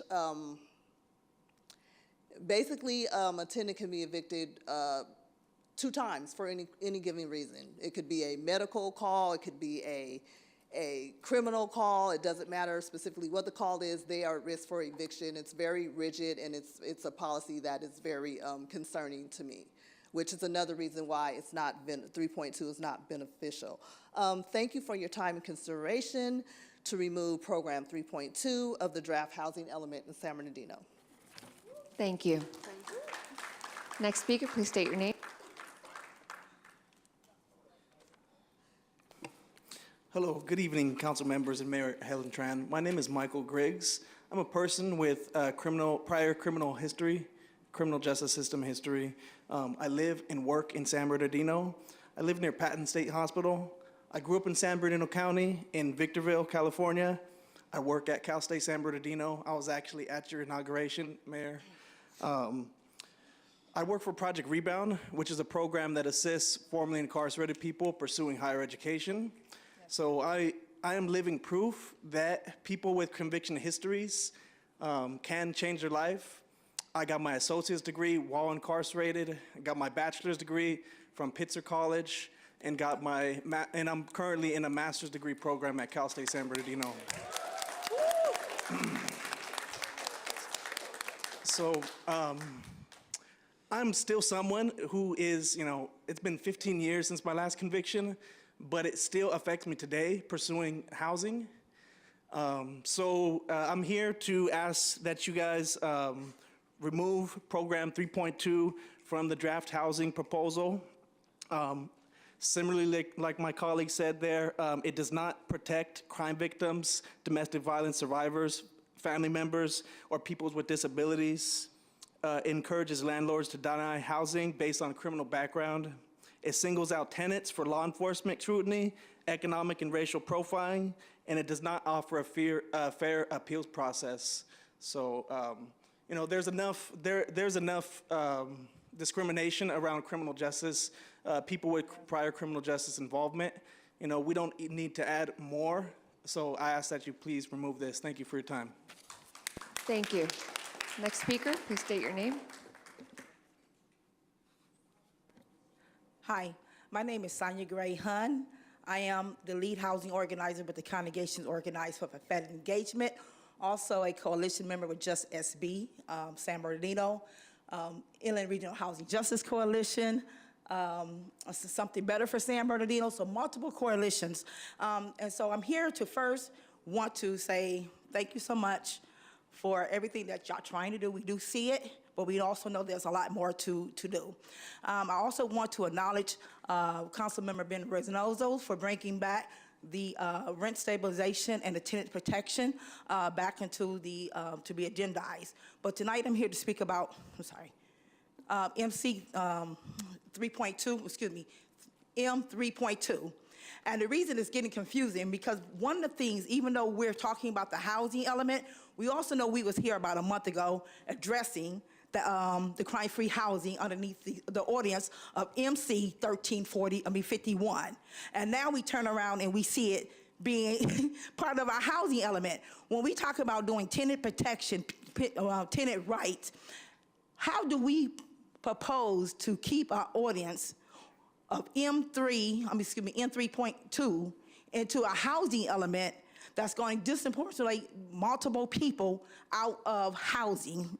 And so one of the things when we talk about the housing element, with these audiences just in place, we know anytime there's more than 4 units that's going to be built in our city, that is mandated that the property owner adopt this audience. We also know that when the audience is adopted by these property owners, that if something happened, whether it's like a domestic violence, multiple calls, medical service, that is forced the landlords to evict individuals into the streets. Well, is that what we want for our city? No. So one of the things that we really need to do, and I don't like the double dipping that's taking place, I'm gonna call a spade a spade. We was just here saying, remove MC 1351. A month later, we turn around and we ask him to move this out of our housing audience. We don't even know why he's even here. But please hear the plea of the people. These audiences is not needed. We have code enforcement. We have laws on the books that protect it. This is already stated by your own city employee. This is outdated. This was put in place during the crack epidemic and through gang, when we had a heightened of gang activity. That is not what's the case now. We asked for data. We asked for a PRA to see how do it benefit our community. You have not provided anything, but we can show you how it's disenfranchised our black and brown population for a stable housing and making sure that people can actually live that American dream. We can't have American dream because we know that the American dream comes from being a property owner and owning land, which is not attainable. We can't even have a place to live, let's not think about coming into a home ownership. It don't benefit nobody, it need to be removed. Thank you. Next speaker, please state your name. Good evening, Council and Mayor. My name is Vanessa Perez. I am the Executive Director at Time for Change Foundation, co-founder of the Bebop Center here in San Bernardino. Time for Change Foundation has been in this city for 21 years. I am also a resident of the 7th Ward. I am born and raised here in San Bernardino. And along with the rest of my coalition members here, I am here to request that you remove the Program 3.2 of the draft housing element for San Bernardino. It is a discriminatory policy.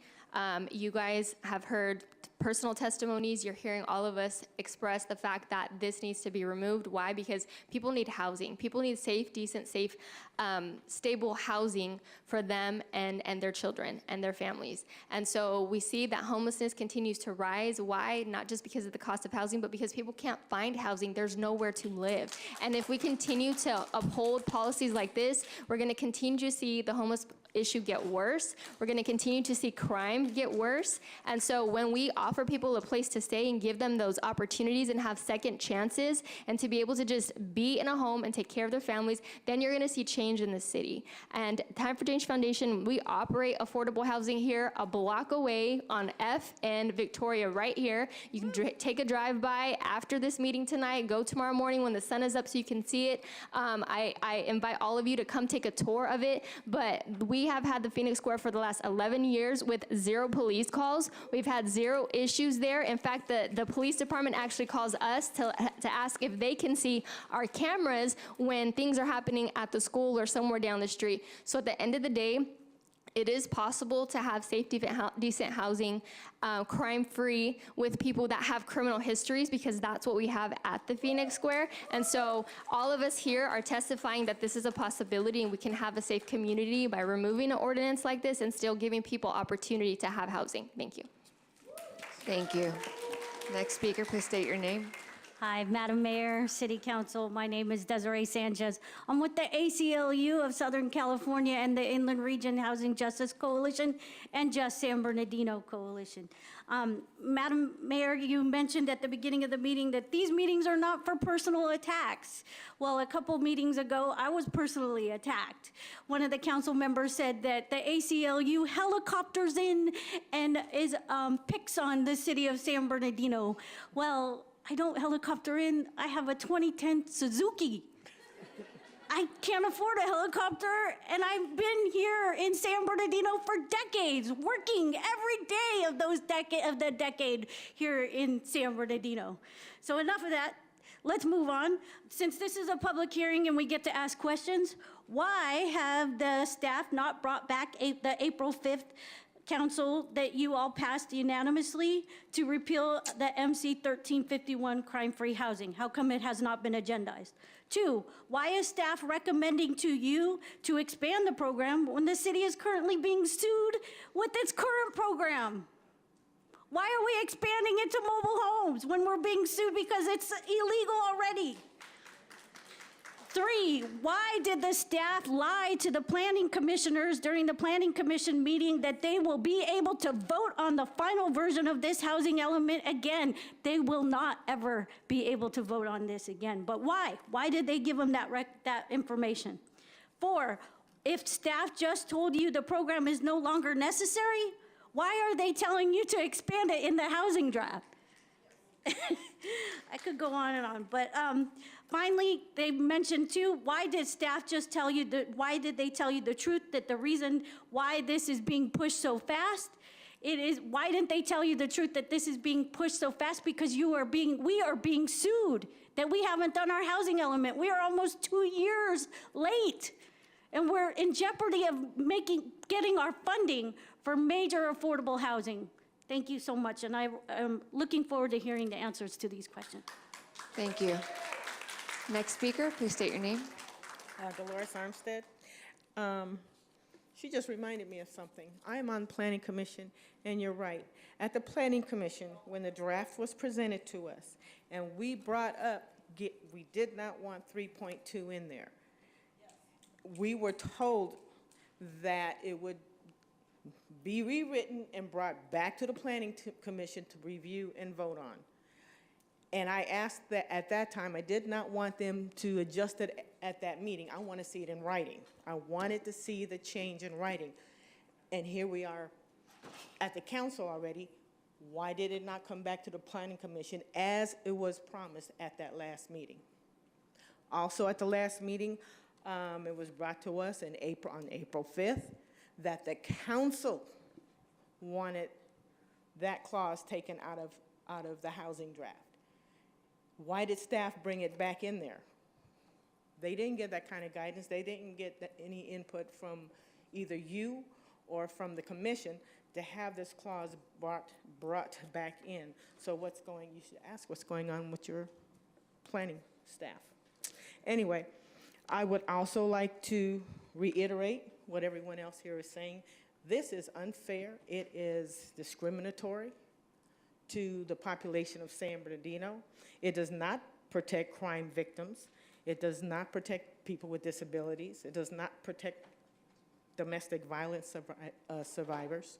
So what is it in there for? Who is it protecting? It only takes 2 calls and you can get evicted. 2 calls of any type. This thing is written so vague, any type of 2 calls can get you evicted. That's crazy. It's going to be abused. It'll be abused because it is too vague. The demographic of San Bernardino, which is mostly black and brown and low income, will be targeted. We're already targeted, and now it'll be one more nail in the coffin for people that are trying to better their lives. You're taking an asset away from them, from people who are trying hard. You're making it harder to a demographic that's already being discriminated and targeted. Please take this out of your housing element. Thank you.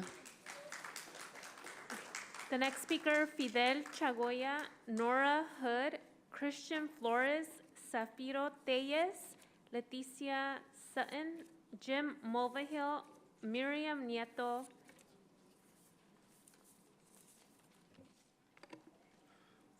Good evening, council members and mayor. My name is Fidel Chagoya. I'm a resident of San Bernardino for 40 years. I'm also an organizer with San Bernardino Riverside All of Us or None. Also a member of the Inland Region Housing Justice Coalition. Also a grad student at the University of Redlands and a person that has been formerly incarcerated. So when it comes to this 3.2, we would like it removed from the draft housing element because it creates more harm than good. And as I was listening to the presentation that was given, I was thinking, okay, I hear fair housing, but it didn't elaborate much on fair housing. It just said proactive policy, outreach, and education and programs. And then I heard on there in the presentation that was just given, working with police, but I didn't hear nothing about working with people or organizations in our communities. So that just makes me think right there, okay, where is the inclusiveness with the community? Because I just attended this other meeting, which was last week, where Council Member Damon Alexander was there. It was for the affordable family rental housing, and that is funded by the city of San Bernardino. And they have this great, it's the East Point Village project. There's 52 units scattered for 4 plexes. Now, these are affordable housing, 3 bedrooms around $900 to some dollars, 2 bedrooms around $800 to some dollars. So I asked when I was there, I think it was Christian or something like that. I asked her, so what are the requirements? She said, okay, well, you can't have any felonies for 7 years, and you can't have any violent felonies. I said, wait a minute, how is that fair? Because the thing is there's 70 million people in the United States that are living with the record today. They face 48,000 barriers when they come home. They've done their time. Now they're just trying to work towards sustainability so they can provide for them and their families. Now, I'm a resident off of Linwood and Del Rosa between Sterling, which is Ward 4, which is Fred Charrette's ward. And I got to deal with things that the landlord doesn't fix there because we're pushed out.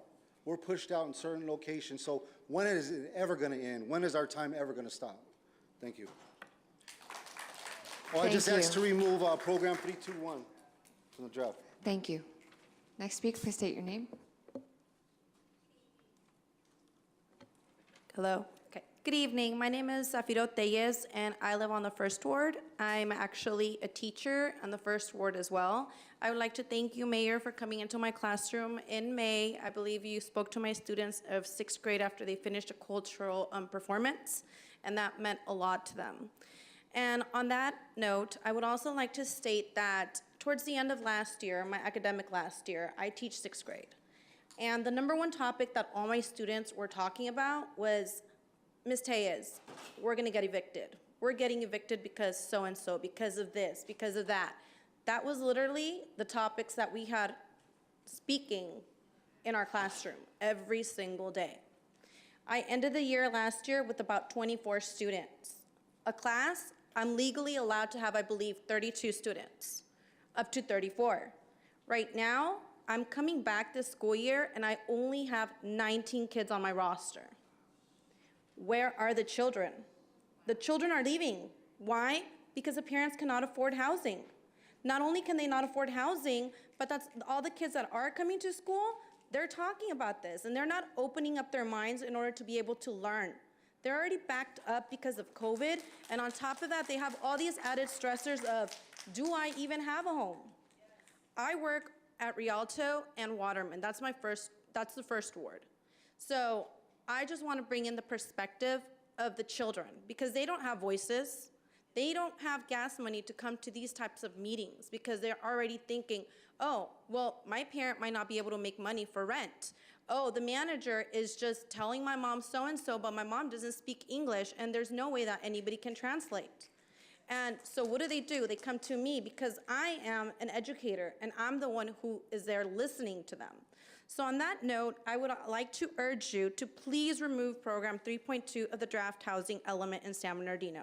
It does not protect crime victims. It does not protect domestic violence survivors, family members, or people with disabilities. It encourages landlords to deny housing on the basis of a criminal background. I've seen about at least 5 cases of my students, some with special needs, that they've been kicked out of their mobile homes. Why? Because all of these notices are in English. And the law states that none of these mobile home parks have to notify the owners in the language that they speak at all. All they're allowed to do is to notify them in English. So a lot of these people can't even advocate for themselves. And a lot of these managers, they know that they can do this and that they can get away with this. And that's why our students are suffering and our children are suffering in San Bernardino. Please, please consider that and vote no on removing program 3.2. Thank you. Thank you. Next speaker, please state your name. Hi everyone, Christian Flores again. I think for the most part to carry it off from where Zafiro left off, a lot of the mobile home parks in the city of San Bernardino are largely Latino, Hispanic, Spanish-speaking populations, but a lot of that is by design because Hispanic and Latino people try to earn their place in American society by working hard, by, not rocking the boat and fitting within the status quo. Unfortunately, that, comes around and ends up harming them in situations like these because they don't have the tools or the wherewithal to be able to advocate for themselves or to push back because they have that duality within their minds, thinking that if they do, then they are no longer ideal citizens within the United States. Just wanted to lift that. To keep it a little bit shorter, since I already spoke a little bit about this in the previous public comment, we've had concerns and we've been in communication with partners from Victorville who sued the city of Victorville successfully on the grounds of the discriminatory basis of this policy, this ordinance.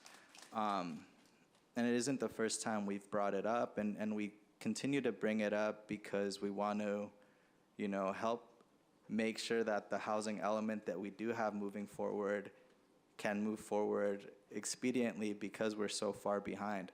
I've been in the City of Highland City Council meetings, and they've already received their revisions back, their drafted revisions back with commentary and suggestions from HCD, and their city staff has told their city council that they have to remove the crime-free housing ordinance, and even though they didn't want to remove it, they begrudgingly did, and it's because regardless, HCD is going to come after all the municipalities that are still maintaining it. So we're just trying to help you help us, and essentially take better steps forward for the folks in our community that are facing housing discrimination, predatory housing practices, neglectful living conditions within their housing. The list goes on. And housing is just that huge of a priority, and we need to give it the respect that it deserves. Thank you. Thank you. Next speaker, please state your name. Hi, my name is Miriam Nieto, and I am also Justice B part of Justice B Collaborative. And again, I am here to reiterate and say to please vote yes on removing program 3.2 of the draft housing element in San Bernardino. The reason is, again, I understand that you guys might want to put this and see it as a way to keep the landlords accountable, but that is not what it's going to do. Actually, there is no data that supports that any landlord is actually being held accountable through this process. It actually shows the very opposite, that there is discrimination, which is why ACLU, which is why HCD is recommending other cities to take this out of their housing element. Therefore, we are recommending you guys, the city, to please listen to the community, listen to these organizations who have done the work, who have done the studies, who are on the ground, who are working with incarcerated folks, who are working with people that are being discriminated, and find a different solution. Find another way to support your community. That is your job, and we hope that you guys do your job. So thank you again, council, and good night. Thank you. Next speaker, please state your name. Council members, can we please show some respect to the speakers, please? Thank you. You may continue. Thank you. I was just going to bring that up because my name is Letitia, and I have been basically a lifelong resident of San Bernardino. We're here speaking on a matter that is affecting people's lives, quality of life, their children's quality of lives. Okay? You guys could at least stop talking and listen to what we have to say. I'm hangry right now, but I'm sitting up here waiting my turn to speak, so I would just, appreciate it if you guys could listen to me for 1 second. Thank you, and I appreciate you, Mayor Tran, for, standing up for us and actually having the wherewithal to listen to us. But as I said, my name is Letitia, and I'm here to request the yes vote to remove the program 3.2 of the draft housing element in San Bernardino. And I also like to say that I understand really where the line of logic is coming from. You want a crime-free addendum, but as mentioned before, it's the wording that could be, misleading with the crime-free community. Of course, we all want a crime-free community. I think that you guys have it flipped around backwards, where we need to hold the landlords and the people that own these properties accountable. 3 years ago, 10 people were killed at an apartment complex on Linwood. This landlord owns multiple properties from here to LA County. People that live in these properties aren't all bad.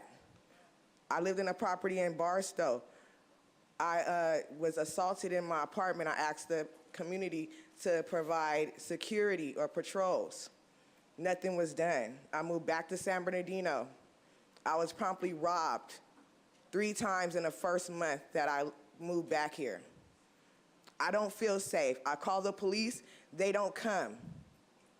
They give me a call back to ask if I feel as if they need to come. The police don't have any support.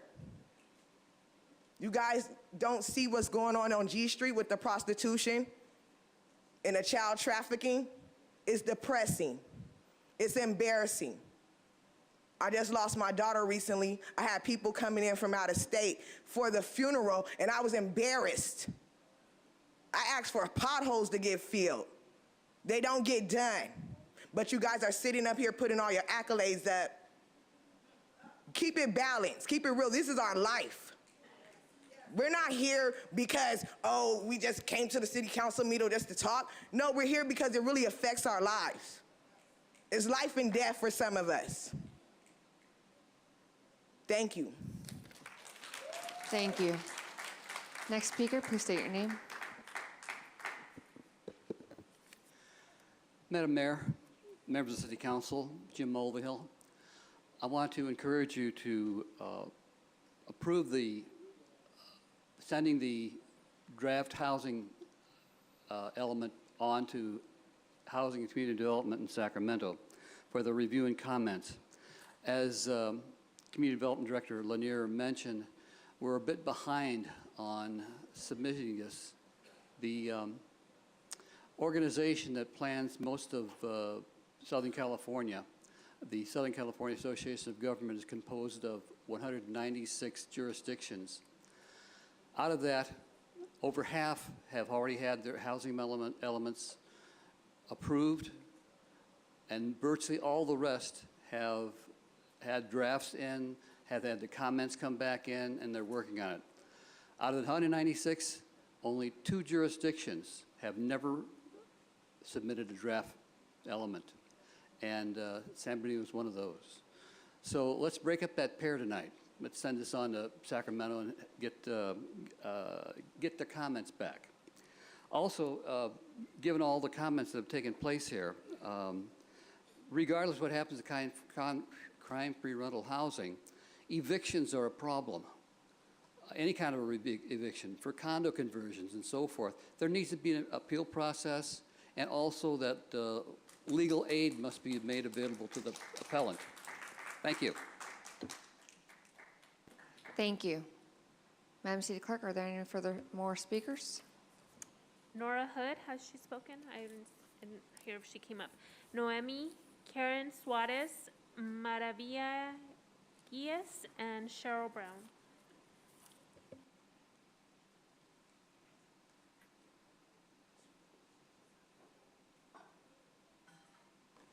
Please come up to the podium and state your name.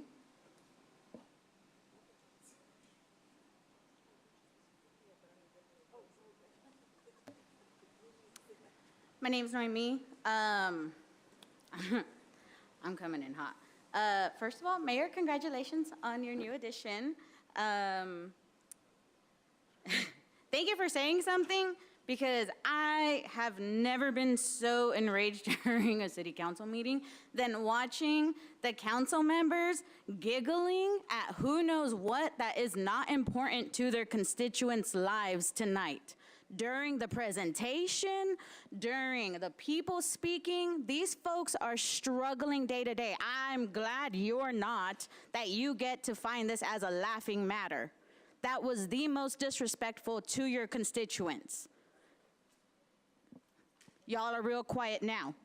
Anyways, as it's been mentioned, it's been overdue, that it is well overdue, and we can assure you that some of that new money for homelessness services are going to be for new families if nothing gets changed fast. It is becoming impossible to rent here. And there are certain things that I know technically you can't do about, but as many have spoken, there are things that are in your hands that you can't fix. So one thing's for sure, rent is too high. And can't say that enough. We can say it a million times. My landlord is selling my property, probably because I finished paying off her mortgage for her. So now she gets that benefit, and y'all can talk about like home, like why wouldn't I just go ahead and buy it? Because I've been struggling to pay the rent. I don't have a savings account. And now I have a full-time job, and I have to start another part-time job that I'm starting next week to be able to stay in my city, because I am getting sold out. We are getting displaced with these prices, and we've talked about the folks who are struggling with the crime-free housing, the folks who have criminal backgrounds. Do you think they can get jobs? You think they can get high-paying jobs? Do you think they can get accepted? No, those laws are affecting them as well. I'm glad there's kittens here. I'm glad we talked about the fun pets that are available. Do you think these landlords allow pets? No. That's also becoming a thing. Your animal shelter is struggling. Do these ordinances have anything about animals? Families deserve pets. We deserve to have nice things too. We deserve to help the animal shelter in our city, but we can't have pets. We have to be 3 times over the rent. We have to not have anything in our background. Me and my girlfriend got turned down because she missed a payment on a credit card for a scummy little apartment. Why is this happening in our city when there are so many other things that need to be affected? And I'm going to say it officially because it needs to be said for public record. Please rescind Program 3.2 from the housing element, please. Good night. Thank you. Next speaker, please state your name.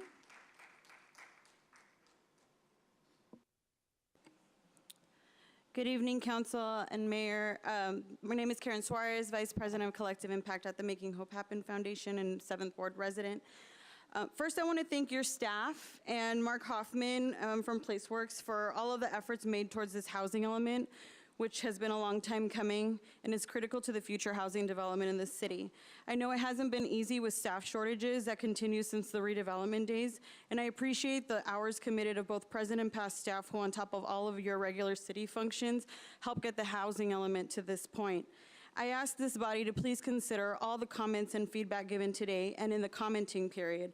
This document was hundreds of pages long, and those that submitted comments took the time to process and consider solutions and ask questions.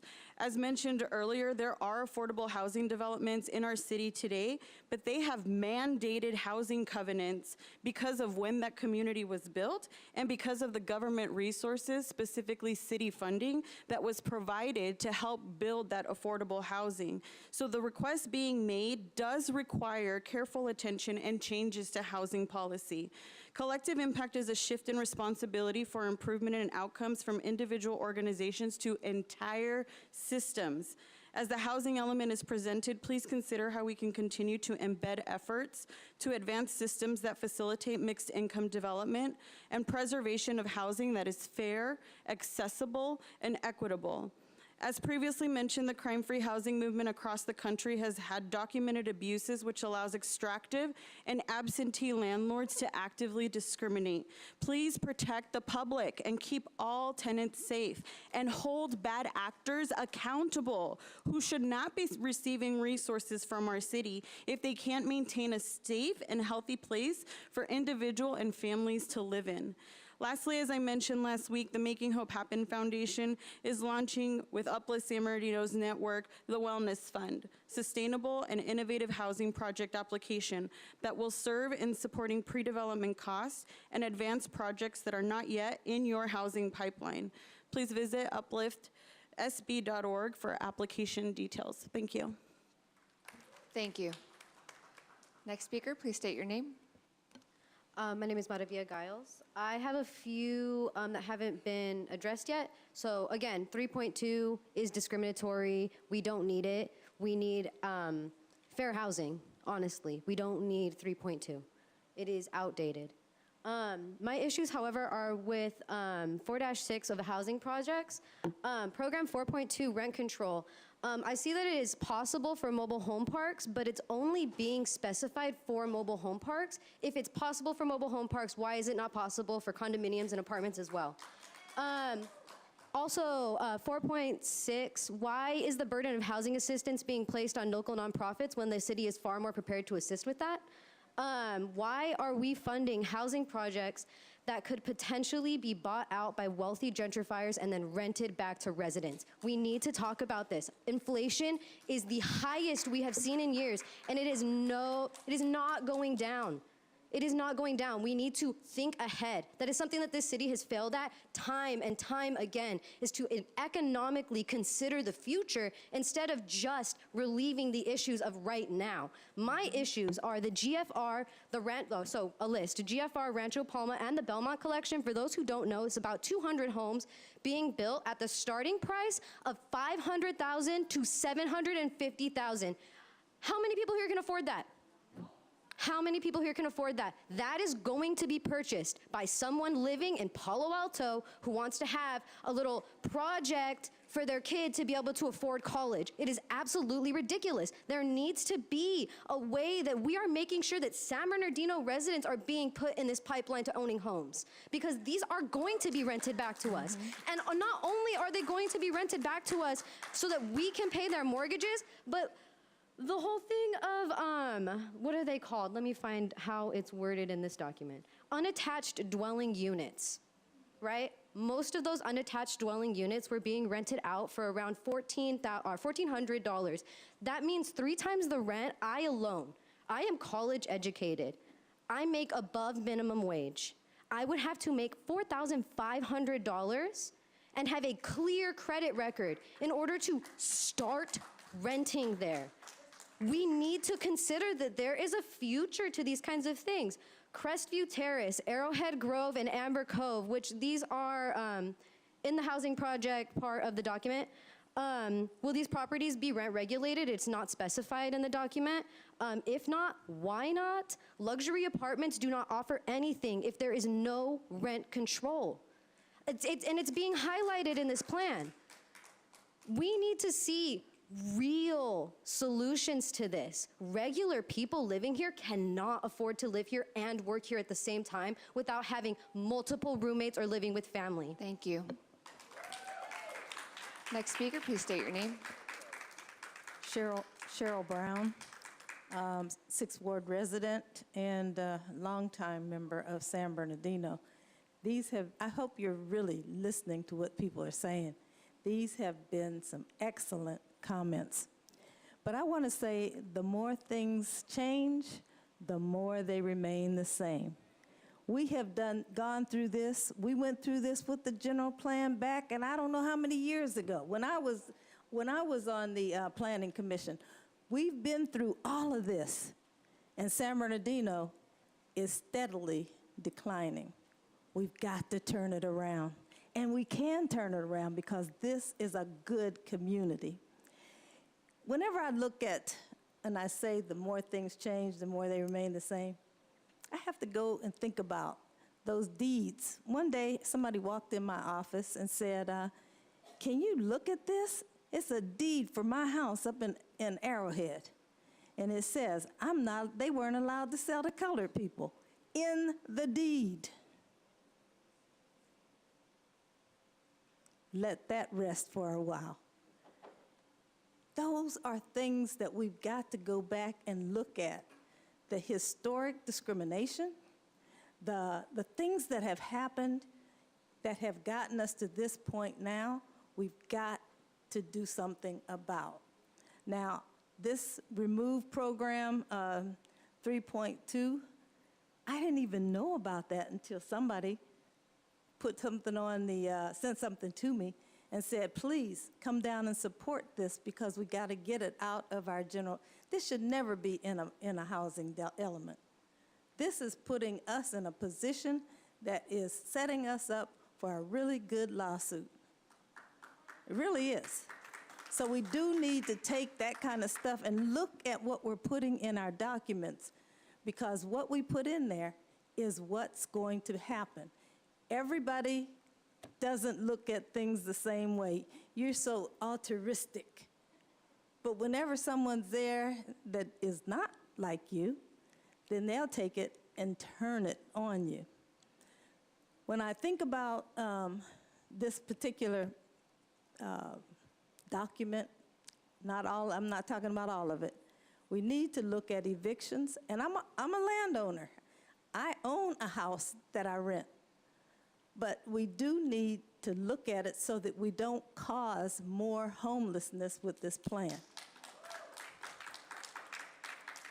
And with the government releasing inmates, we got to be careful. They're going to put them on the street. And a lot of people are just coming back home. Thank you. Thank you. The following speakers submitted a speaker card, but I've been told they have left. I'm sorry, can you repeat that? The following speakers submitted a speaker card, but I've been told they have left. Dayani Jackson, Nadina Chagoya, Angelica Rodriguez, Lizzie Vancil, Tiara Snowden, and Rhonda Frazier. So we'll move on to the remote public comments. Thank you. Okay, Jessica Alcocer, if you can please unmute your mic and address the council. You have 3 minutes. Sorry, can you repeat that? The following speakers submitted a speaker card, but I've been told they have left. Dayani Jackson. If you can please mute your mic, your devices at home to avoid the feedback, please.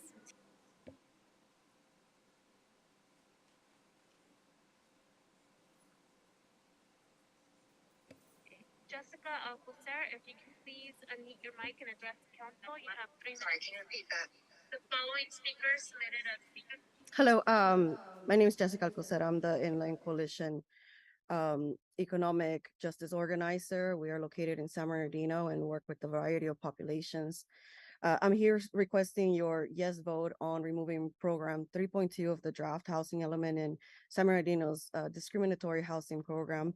This does not do anything to keep communities safe from crime. On the contrary, it emboldens criminal behavior from abusive landlords who have more tools to harm tenants than tenants have to access supportive housing.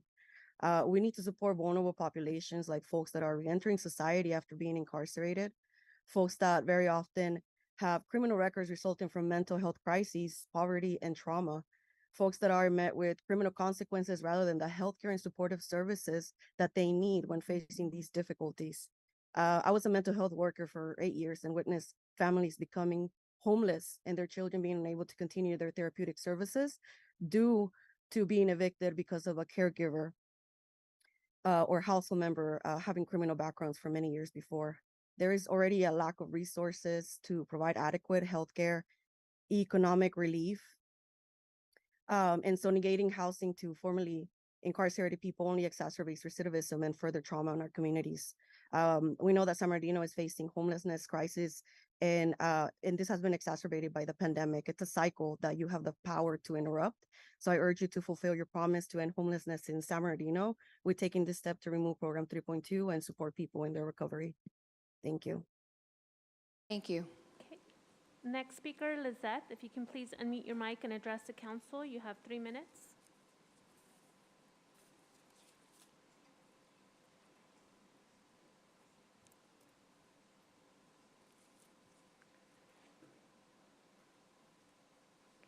I'll come back to Lizette. James Albert, if you can please unmute your mic and address the council. You have 3 minutes. Yes, thank you. James Albert, 7th Ward. Just want to speak in support of removing the discriminatory 3.2 program from the housing element for the wonderful reasons already stated by so many in the room tonight. Want to appreciate you and again urge a yes vote to remove the program 3.2 from the housing element. Thank you. Thank you. Okay, the next speaker, R. Dale Evans, if you can please address your, unmute your mic and address the council. You have 3 minutes. No further comments from me this time. Thank you. And then Lizette has indicated that she will not be speaking on this item, so that concludes public comment. Thank you. Thank you so much for everyone who spoke, and again, apologize for disruption by my colleagues. I hope you paid close attention to the notes of the feedback for future. Oh, am I going to get an opportunity to speak this time? It's for the public, that was the public comment. Council member, you'll be recognized when we get to that portion of the hearing. Okay. I was ignored last time. Then you just need to really let me know so then I can recognize you. Thank you, council member.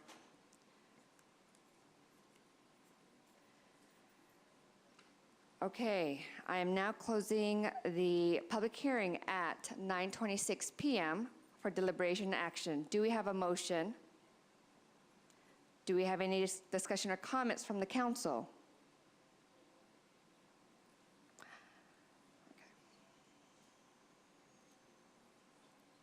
I'd like to make a motion to separate. There is a count. Can my screen is not showing. Councilmember Calvin, did you want? Okay, Councilmember Reynoso.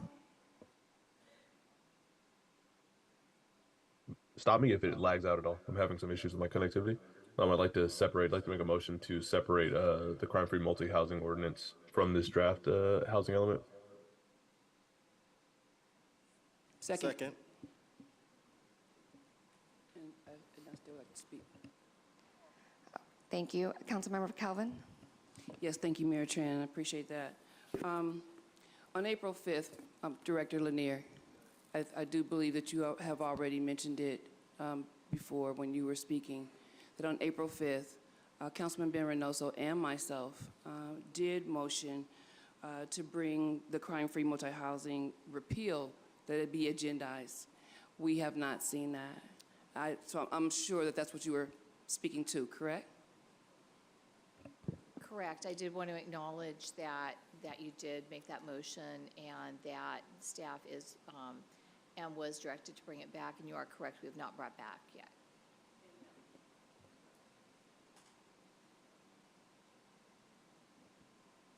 And that was voted by the council, a unanimous decision, correct? Well, you may not know that. It was voted unanimously. And so I find I'm a little bit disturbed that this is before us, including 3.2, and what Councilmember Reynoso and I motioned to bring back for the repeal of it, and our colleagues did vote in agreement that it has not been brought back. So that is that's a problem for me, and I would like that to be addressed on the record. Because at that time, we would not be at the reason why Councilmember Reynoso is motioning to separate is that we don't want to hold up the housing element, right? We don't want to continue to be one of the two cities that have not submitted something, a draft. So we would like to still continue to motion that that information be brought back to us so that we can continue on that repeal, or either we can just have that directly removed at this point in time. So that I would like for Madam City Attorney to weigh in on which way that would be best suited for the city of San Bernardino. What we did not mention, we are holding tenants to a high degree, a high standard of what they must do. The element does not talk about slumlords. When we talk about or just managers or just property owners, period, right? Property owners, period. But I do believe that a lot of the comments that have come forward are representing areas in our city that are heavily laden with slumlords, and we must address that.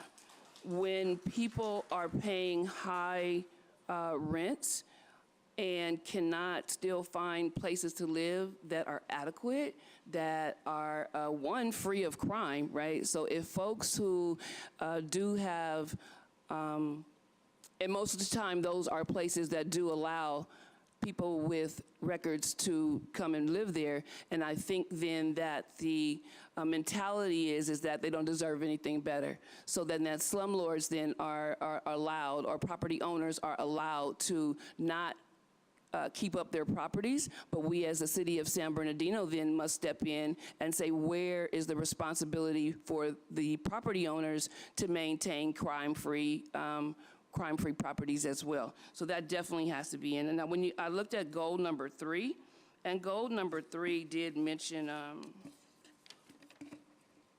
to provide neighborhoods of well-maintained homes.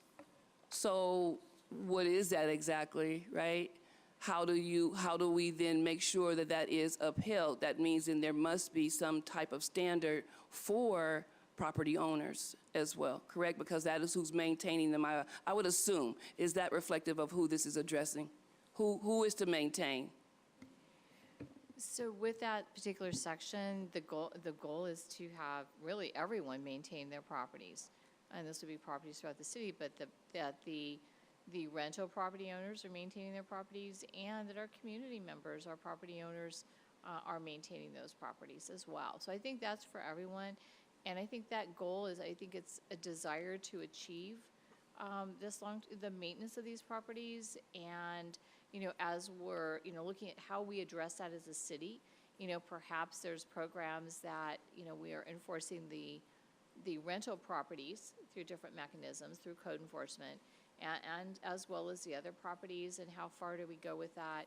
I think property maintenance is a big issue, here in many cities, but we also have to consider the drought. There's a lot of things with property maintenance. I think that we need to maneuver as how do we implement that, with considerations of economics and the resources available, as well as kind of the state requirements coming down. So I would say it's for everyone, to answer your question. So what I'm afraid of is that if we are not identifying or using the correct verbiage or taking a better look at what it is that we actually mean in this document, once we submit it and send it out for a draft and to be approved and we get that, it probably is going to be a bit more difficult for us then to change out something. I'm just assuming. I could be wrong. But I'm believing that. These are the things then, this is the reason why 3.2 needs to be removed, is because I'm not so sure of what's going to then end up coming back, how we're going to be able to change that. And seeing that on April the 5th, we did ask for it to be brought back, the repeal to be agendized. And council did all agree that definitely needs to be removed at this point in time. But again, I would like for city manager then to weigh in on that to give us some direction. Thank you. Councilmember Alexander, followed by Councilmember Figueroa. Yes, thank you. And thank you, Mary, and the staff for this heavy lift, because this is definitely a heavy lift. And I appreciate all the work that you guys have done on this, because this has been a long time coming. As far as removing 3.2, like my council member said, that's not a problem. Please bring it before us.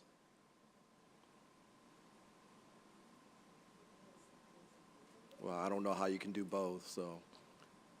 bring it before us. So what about, I have a few properties in my ward that are problem child wards, Loma, Mountain, Day Street, and what I'm concerned about is how when my residents call me and say, hey, there's a code enforcement violation, or there's a code enforcement this or a code enforcement that, and the follow-up, right? The follow-up. I'm worried about the follow-up because there's no follow-up or addressing the landlords, addressing the victims of these residents, their issues with the city, right? I hear that all the time. Hey, I called code enforcement came out, they issued a citation, and nothing further. Then I have to follow up. There should be something automatic. Now, I know we have this, or hopefully we'll have the annual inspections, right? Hopefully that's not going away of all apartment complexes, 4 or more. Is that going to go away? So on the annual inspections as a component of the crime-free multi-housing Right, program? if you, right. So if we eliminate that program, all of that would be eliminated. Now, that's not to say we can't come back, you know, with another program to implement that. So if we remove the entire thing, how do we bring the annual inspections back? Because that's vital.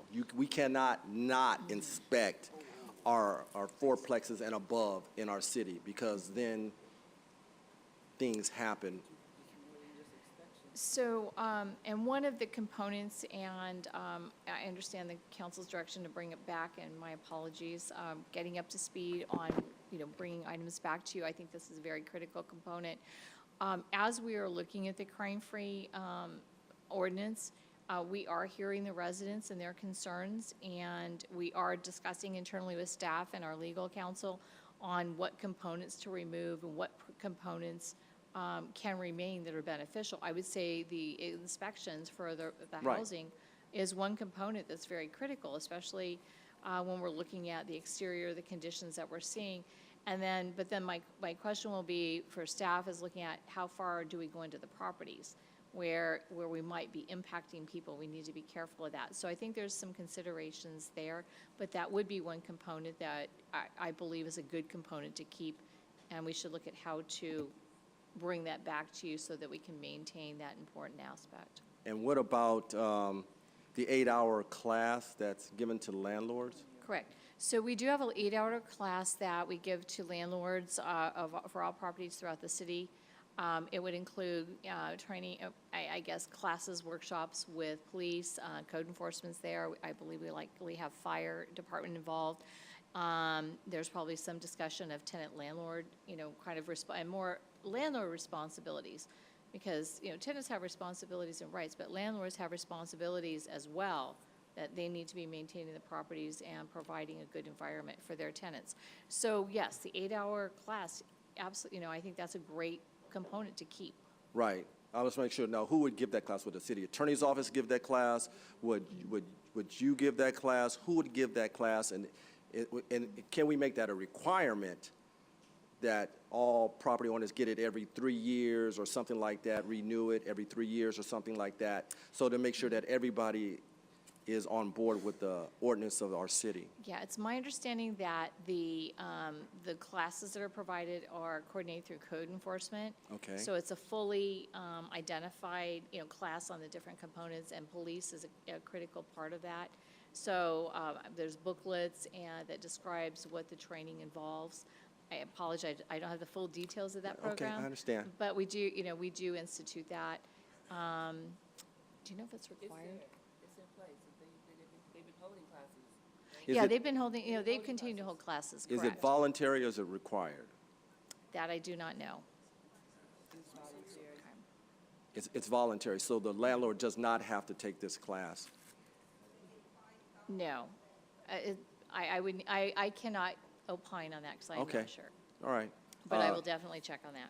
Thank you, I appreciate it. And now, there was some questions about, one of the speakers came up about the Planning Commission. So once we approve this, and this goes to HCD, isn't that coming back to the Planning Commission again? Yes, it will. Yes, I thought so. Okay, thank you. And as far as ADUs, do we have a template for ADUs to fast track this all the way through? Like some other cities I've seen, they have templates for ADUs, so it just fast tracks through. Sorry, do you mean like pre-approved plans, Yes, that type of thing? yeah, templates. No, the city does not currently have, already approved plans that someone could utilize. Is that in the works to do that? It is on our list of items that we will be bringing back. I think that's a new requirement that we need to take a look at. So we'll be bringing that, we'll be looking into that, correct, to implement that. Because that's a softball. Yes. That's a softball. Are we going to do any rezoning with our infills? Because we have multiple infills around the city. I just did a tour of Eastvale. Are we going to do any rezoning for affordable housing in this plan to help us with that? Okay, so the housing element is our first step. Everything in here is based on our current zoning because of the timing. Okay. But to answer your question, when coming back with the actual general plan, yes, you're going to see some rezonings, Okay. some different components, some mixed use as well. And when we look at infill, you kind of mentioned Infill opportunities. So infill opportunities, yes, we are looking at those, and with our surplus land, we have a lot of that. We are looking at that citywide on opportunities. With the general plan, and that's a good question, I'll take a look at that to see with our surplus land. I know our consultant is looking at that, what lands we have available and what opportunities. I believe we probably will be looking at whether to do some zone changes to accommodate different Right. types of housing. So those zone changes so we can use our newly instituted density bonuses, right? Yes,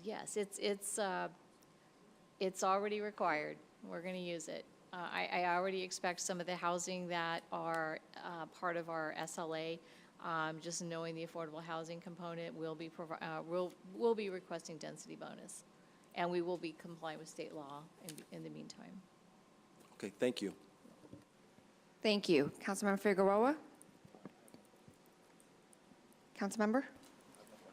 No further questions? Okay, Councilmember Sanchez? Yeah, I'm looking at the, and correct me if I'm wrong here, but it looks like the multi-family, what are we calling it again? The crime-free housing, those components, and let me pull it up, are different than the ones that are enacted right now through 1351. Am I correct? It's a different crime-free housing program that's being described in the draft housing than what's in place right now. Let me confirm with our consultant that prepared this. He's a little more knowledgeable.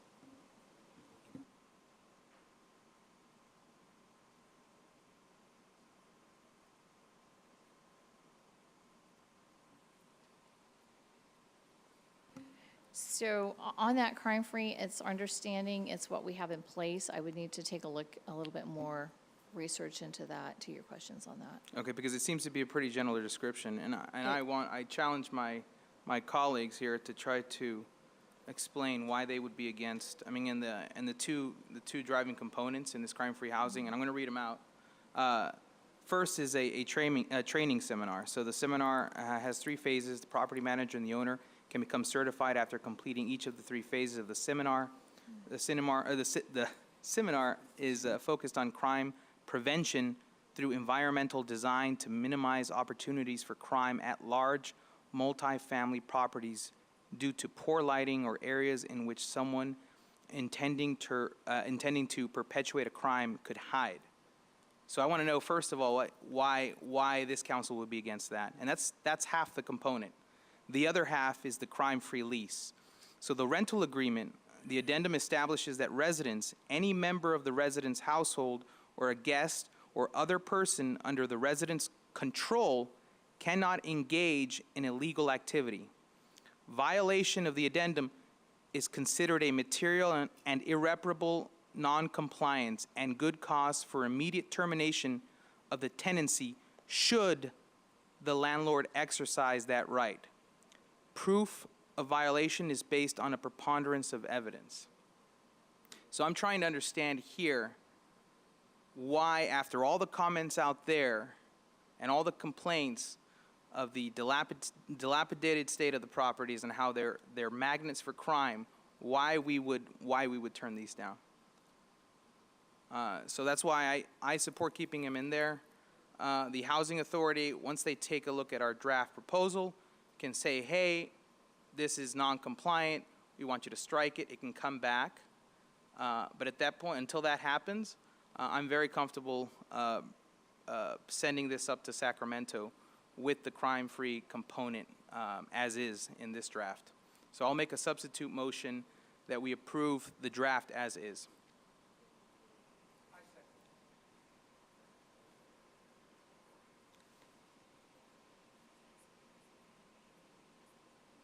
I second that.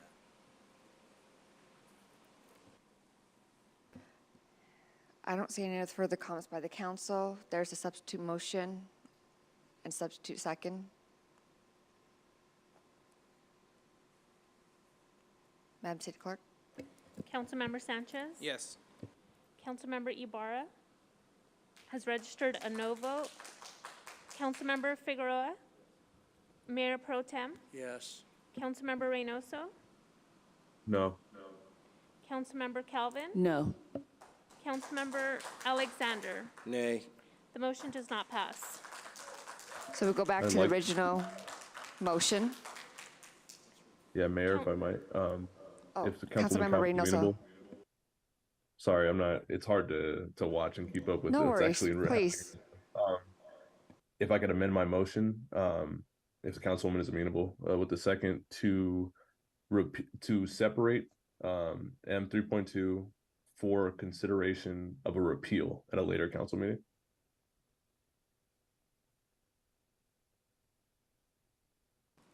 You have a council member that said he was not sure if he's following you. Could you clarify? So I'm not trying to just separate the item right now. I'd like to separate it and make sure that with the separation, it comes back for repeal on its own. I don't want to have another vote on this item until we're considering repeal and going over the language. So I'd like to separate the item right now with the intention of bringing it back on its own. Wasn't that your original motion to separate the item? I didn't. Yeah, but I'm now asking for it to be separated with the action on it to be brought back for repeal. Because I feel like if it was just to be repealed or just to be separated, there's no guarantee that there's not going to be another, like we're just going to keep talking about the item separate right now versus it having its own time at a later council meeting. Thank you. Mayor Pro Tem? I'm not quite sure I'm following that. We just voted to approve the draft without the 3.2 in there, correct? No, there was no vote just now. There was just, Madam City Attorney, can you please help clarify? Yeah, so my understanding is the original motion that was made and that was on the floor was just to separate the crime-free housing or the Section 3.2 from the housing element generally. There was a second to that, and then there was a substitute motion, and the substitute motion said, nope, let's just keep it in. There was a second to that, and the substitute motion to keep it all together in one bundle failed. So the maker of the original motion wanted to modify his motion slightly to simply say, not only do I want to separate it, but I want there to be an actual action to repeal so that it never comes back into the housing element. So that's, he's amended it. It will require a second. The motion. Second. Point of order.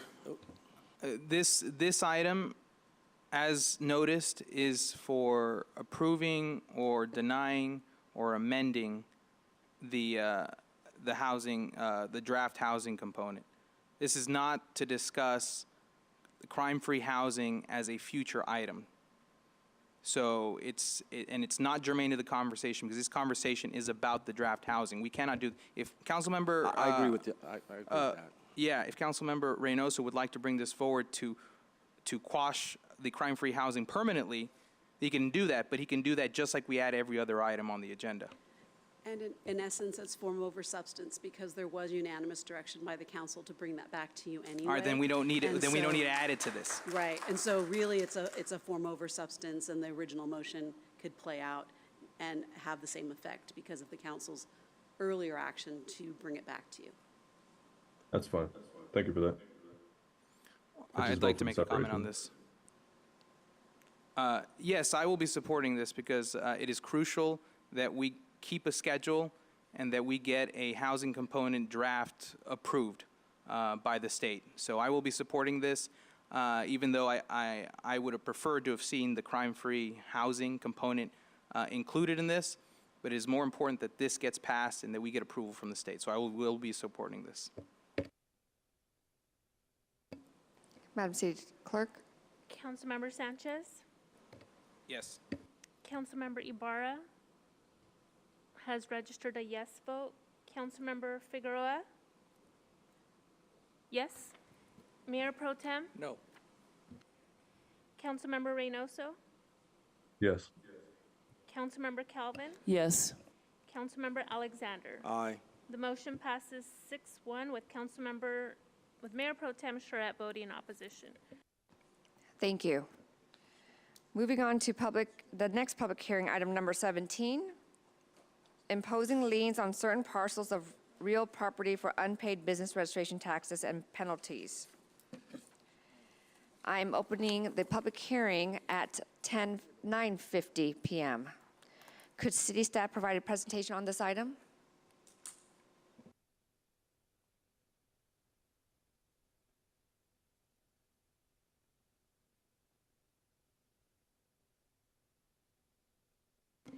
Good evening, Mayor and City Council.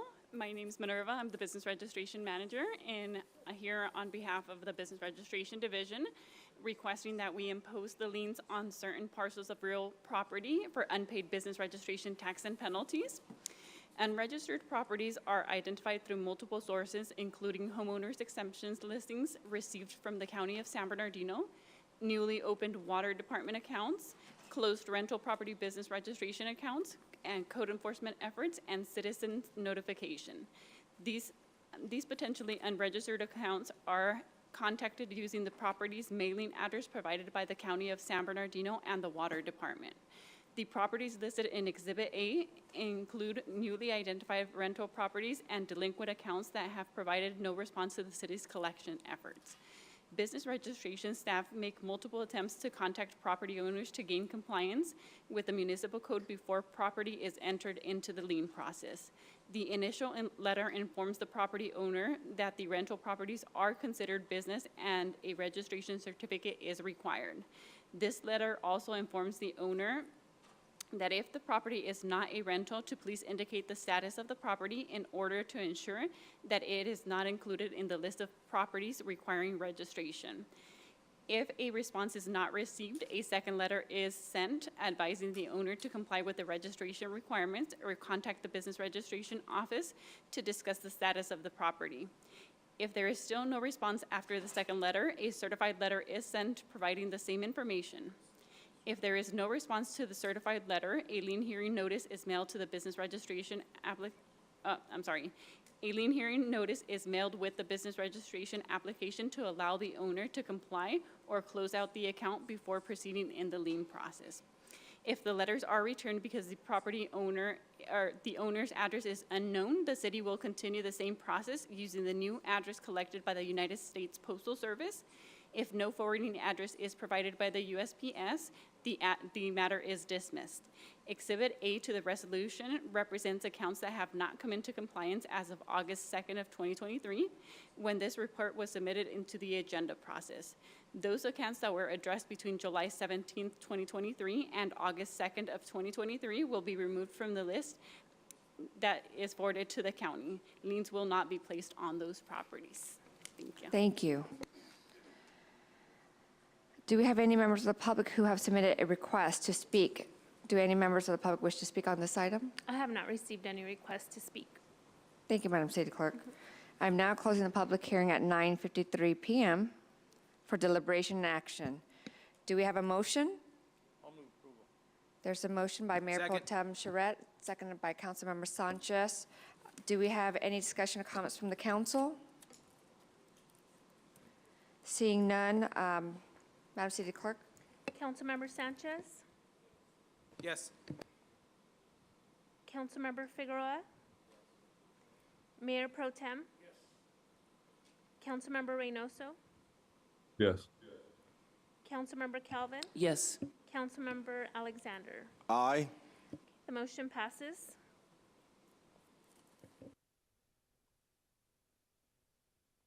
Thank you. Moving on to consent calendar, items 1 through 11. Nope. Yeah, have a Number poll. 7. Okay, are there any polls from the council? Councilmember Calvin? Councilmember Alexander? Yep, I have one. Just give me a second, please. 7 from Councilmember Alexander and second, please. Councilmember Calvin. Just one sec, Yes. one sec. One sec, one sec. Oh, it's up for it's on the discussion. right? Discussion. Okay, there's a poll for number 7, and we can, for the balance, We have a second. there's a motion from. Second. And a second. Okay, Councilmember Sanchez? Yes. Councilmember Ibarra has registered a yes vote. Councilmember Figueroa? Mayor Pro Tem? Yes. Councilmember Reynoso? Yes. Councilmember Calvin? Yes. Councilmember Alexander? Okay, motion passes unanimously. Thank you. Councilmember Alexander for number 7. Yes, I see the director's already here. So my question is this money going to go to the Arts and Historical Commission to administer? Partly. So the way the grant was written, for the $100,000, 20% of it needs to be used for administrative costs. So that will go towards paperwork, contracts, yada, yada. Then there's 40,000 and 40,000. So the first 40,000 will be for art, specifically outlined in the grant that an application that we wrote will be for murals. That portion will go to the Arts and Historical Preservation Commission. We will do a call for artists as we have done in the past. The other 40,000 is for festival performers, and we're looking to enhance our artist village and continue to create a larger event. For the festival? Yes, sir. So my performance didn't suffice? You can always apply. Thank you. Move to approve. Second. Thank you. Councilmember Sanchez? Yes. Councilmember Ibarra has registered a yes vote. Councilmember Figueroa? Mayor Pro Tem? Councilmember Reynoso? Yes. Councilmember Calvin? Yes. Councilmember Alexander? Aye. Motion passes unanimously. Thank you. Moving on to discussion items. We'll go with number 12, American Rescue Plan Act funded Entrepreneurial Development Services and Resource Center. Could we begin with the staff's presentation? Amanda? Good evening, Honorable Mayor, members of the council, and members of the public. I have the pleasure of introducing the American Rescue Plan Act funded Entrepreneurial Development Services and Resource Center. I'd like to acknowledge that we have in the audience our partners for the program, Dr. Michael Stell, the director of the Inland Empire Center for Entrepreneurship at Cal State San Bernardino, Paul Nolta, Director of the Small Business Development Center, and Marisa Yeager, Associate Vice President of Government and Community Relations at California State University, San Bernardino. Before I dive into the ERC itself, which I'll just give a brief overview of the ERC, I do want to dive into a portion of this staff report that both council and community have been asking questions on. So I'm going to provide some numbers from the Small Business and Nonprofit Grant Program. As of July 13th, 2023, the grant program has spent $890,000 on 38 recipients for small businesses, $345,000 for 15 recipients of nonprofits, for a total of 53 fully processed grants, totaling $1,235,000. As of July 13th, a remaining 53 recipients will remain to be processed for an additional $1,310,000.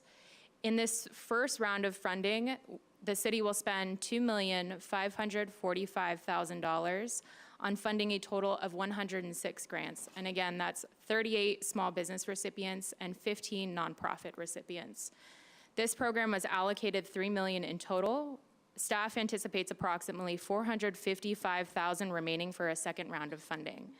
That second round of funding will provide grants at a lower award amount in order to capture the small businesses that were not eligible in the first round of funding, which had award amounts of $10,000 to $35,000 per council's February 2, 2022 direction. With the council's July 19th, 2023 direction, staff will create guidelines that address our small businesses that make less than the $50,000 annual revenue required for the $10,000 base level of funding in the first round.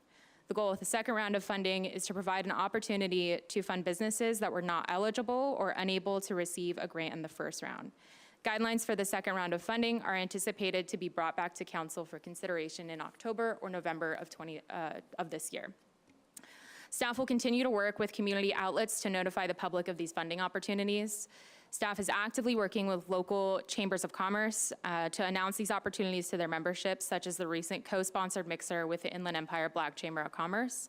And we also advise all interested parties to sign up for the city's economic development newsletter on the city's website, or follow the city's Community and Economic Development Facebook page or Instagram. The Economic Development Department began an e-newsletter in October of 2022 with the announcement of this first round of funding. Businesses that are registered with business registration with their email are added to that newsletter subscription automatically. And now I will jump to the Entrepreneur Resource Center, and I won't give too many details on this just because we have our partners here, so I want to give them the opportunity to answer any questions on this.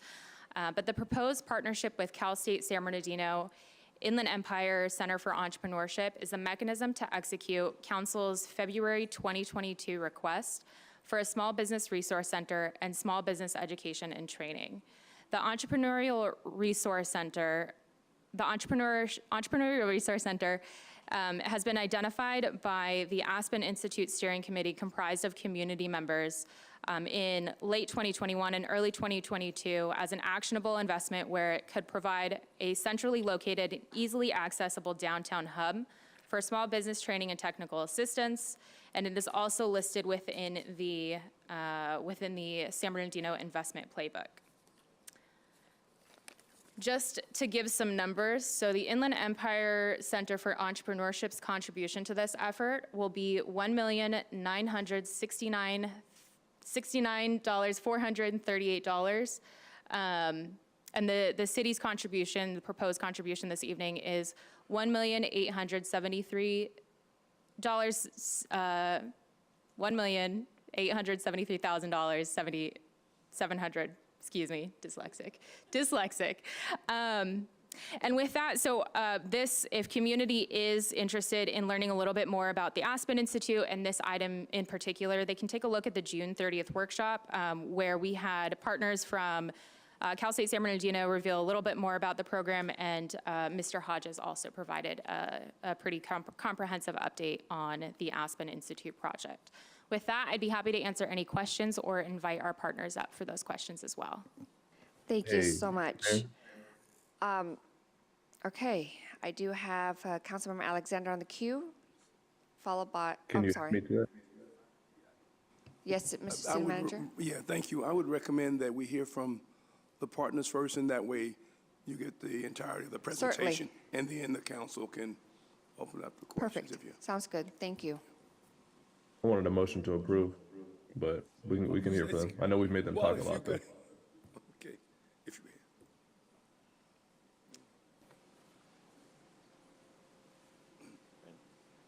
All right, good evening, council members, mayor. Nice to be back in front of you again, and love that it's not midnight. That's it, great. So we've presented at the council workshop, staff has presented, we've provided a full proposal. I guess at this point, I would turn it over to you to see if you have any questions about the intent of the project, what we're going to be doing, why we're doing it, all those things.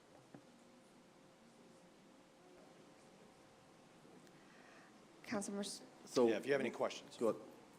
Okay, I thought you had a presentation. The way they presented you, I thought you guys had a presentation. No. No, they're willing to take our questions. No. We did the presentation and the response at the council workshop. I'm happy to do another presentation if you like, but in interest of time. Negative, Ghostwriter. Okay, here we go. Thank you. On the first round of grants, Amanda, what is the metrics or the ROI that we know that the money that the city and the taxpayers have been using to provide these grants, what is the metrics that we've seen that the use is, and what kind of benefit have those businesses received by the use of this money? Right, and I think right now it's a little bit too early to tell, but we can absolutely take a look at the businesses that have received it, start to take a look at what they're using it for. They were required to provide a proposed spending plan, and we can take a look into that a little bit more and bring it back to you for the report.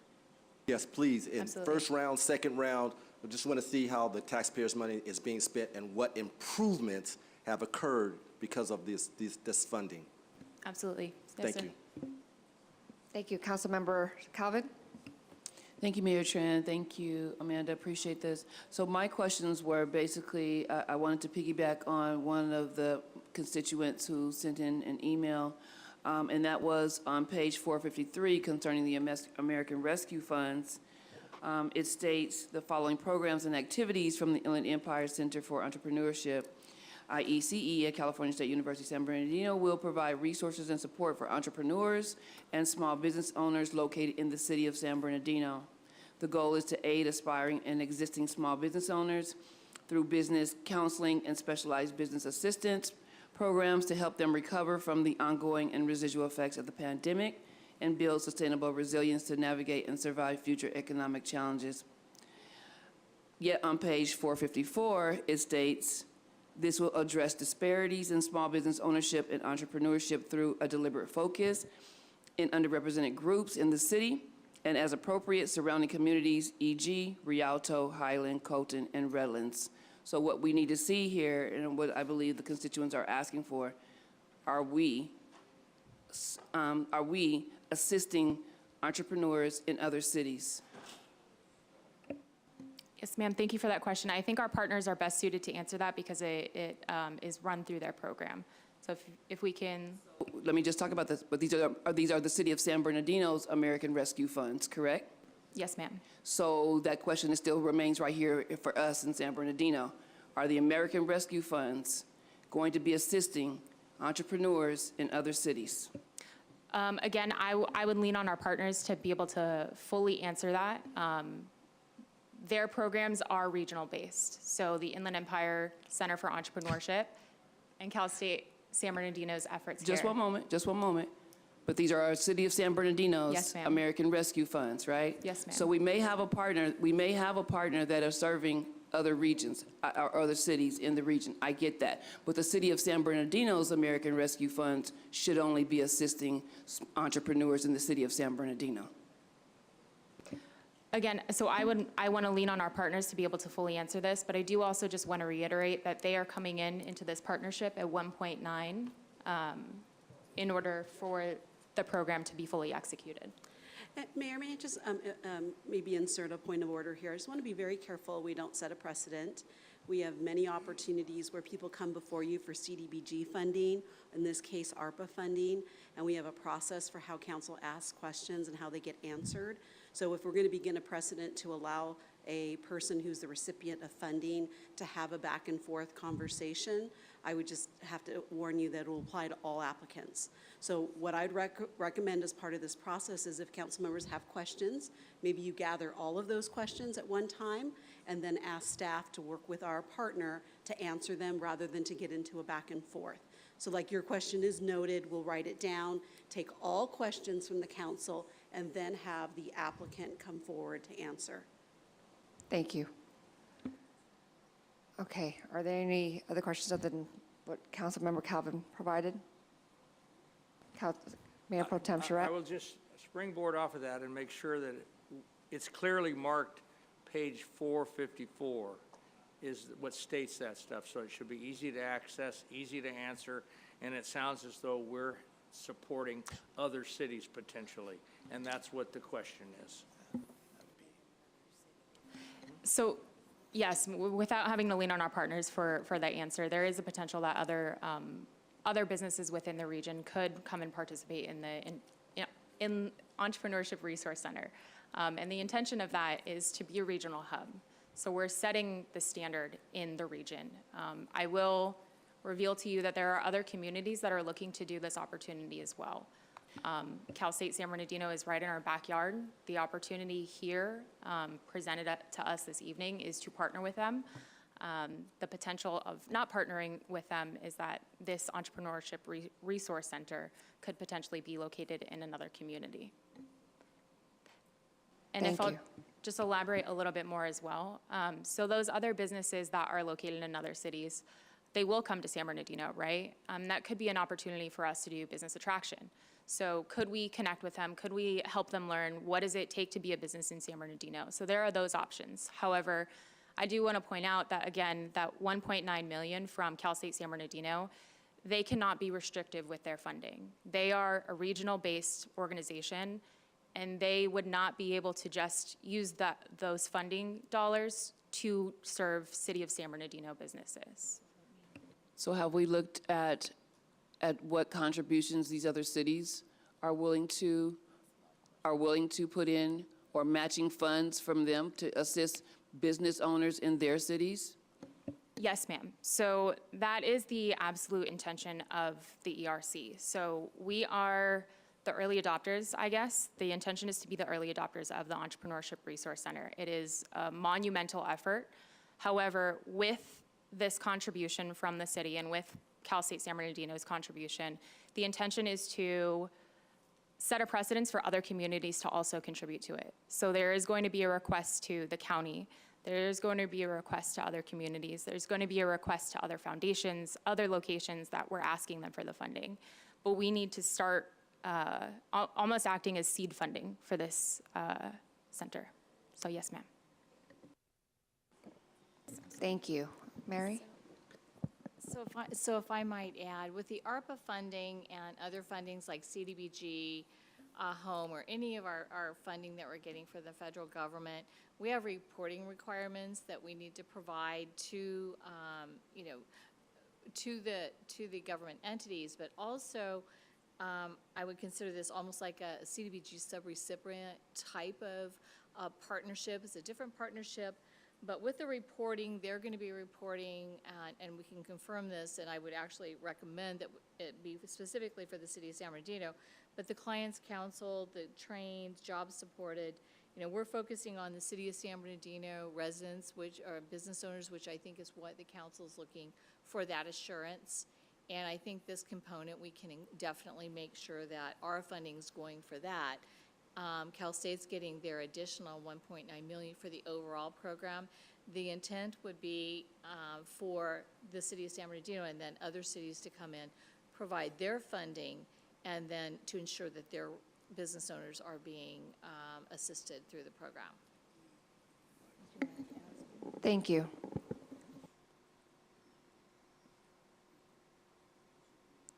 Mr. City Manager,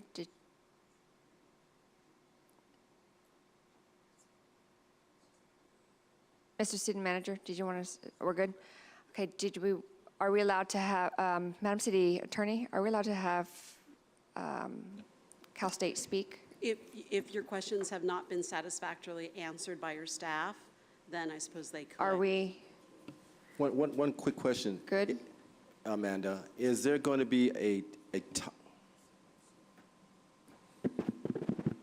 is there going to be a timeline which is going to be presented to the mayor and council on this program here of benchmarks as we proceed forward? Is there going to be something presented to the mayor and council, like I said, benchmarks, say on this particular date, we're going to be at this mark, at this particular date, we're going to be at this mark, and at what particular time are you going to reach out to those various other cities to say, hey, could you join in our collaboration to move forward with this center?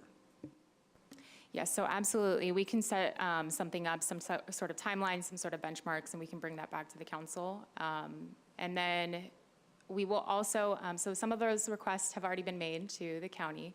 We'll continue to reach out to those different organizations that we might be able to request some of this funding, and Cal State San Bernardino is also going to do those efforts as well.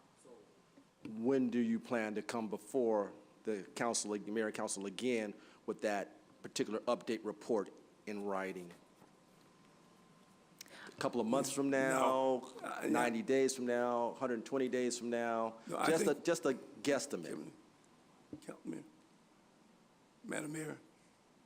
Yes, Yeah, Mr. City Manager? What I would think would be appropriate is for us to be able to respond on a quarterly basis to give you updates on where we are.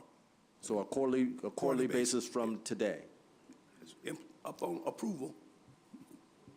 I'm sorry? I say upon approval. Upon approval? Yeah, after tonight, you guys decide to give us the go-ahead. Then at the next quarter, we'll get something in the next quarter and so forth and so on. Great, wonderful. Absolutely. Thank you, wonderful. Councilmember Calvin again, then followed by Councilmember Ibarra. So I was wondering if whether or not we definitely make sure that I'm not misunderstood. Program, love, want to see this go forward. What I need to know is that if we're able to set a percentage or making sure that the city of San Bernardino's residents, how many of them are going to be served. Because what we don't want then is that the numbers to come out and then we see that we served more businesses or entrepreneurs outside of the city than what we needed to have. So I'm just saying, have you all sat down and then broke this down so that we would be able to see that and that be reflected too in the data? So right now that hasn't been established as to how that would be reflected, but when we do the quarterly report, we can bring that back as an update. And I can just assure you here that in economic development, we're really trying to hit hard on marketing to the businesses here. So we're taking advantage of opportunities that we may not have previously done, reaching out to networks that we may not have previously reached out to. So right now I don't have, within the program framework, an answer for you on that, but when we do the program reporting, I hope to be able to give you an update. Thank you. Councilmember Ibarra, I'm going to read to everyone what her comments are. Her only question is, why can't they follow entrepreneurs' program guidelines?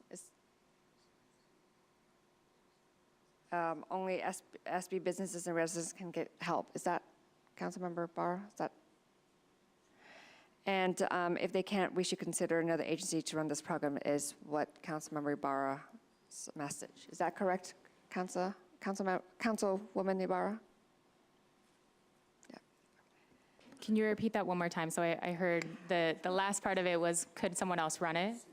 Correct. If her message is, why can't they follow entrepreneurs' program guidelines? I'm not sure what guidelines she's referring to. Only SB businesses and residents can get the help. If they can't, we should consider another agency to run this program.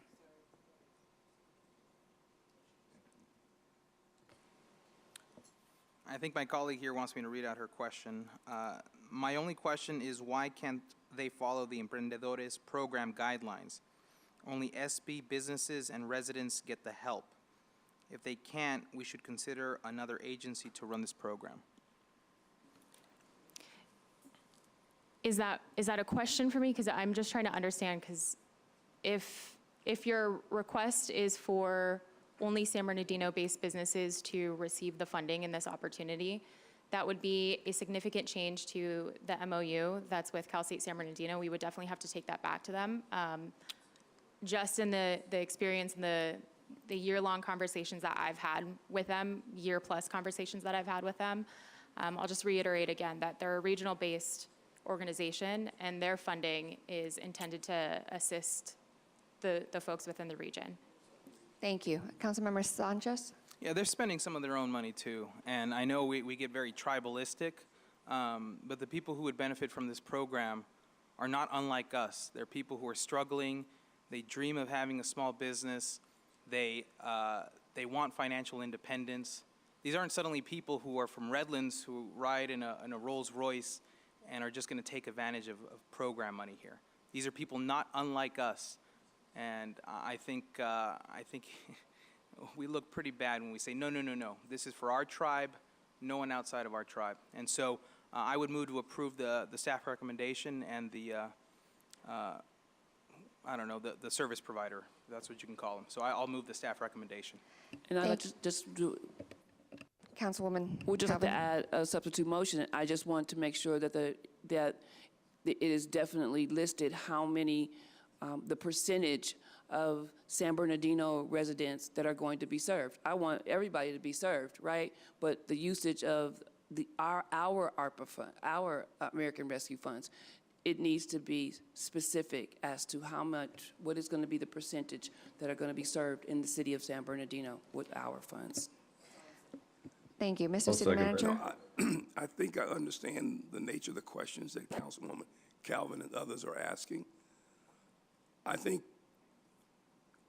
we need to be cognizant that this is a joint agreement between us and the university.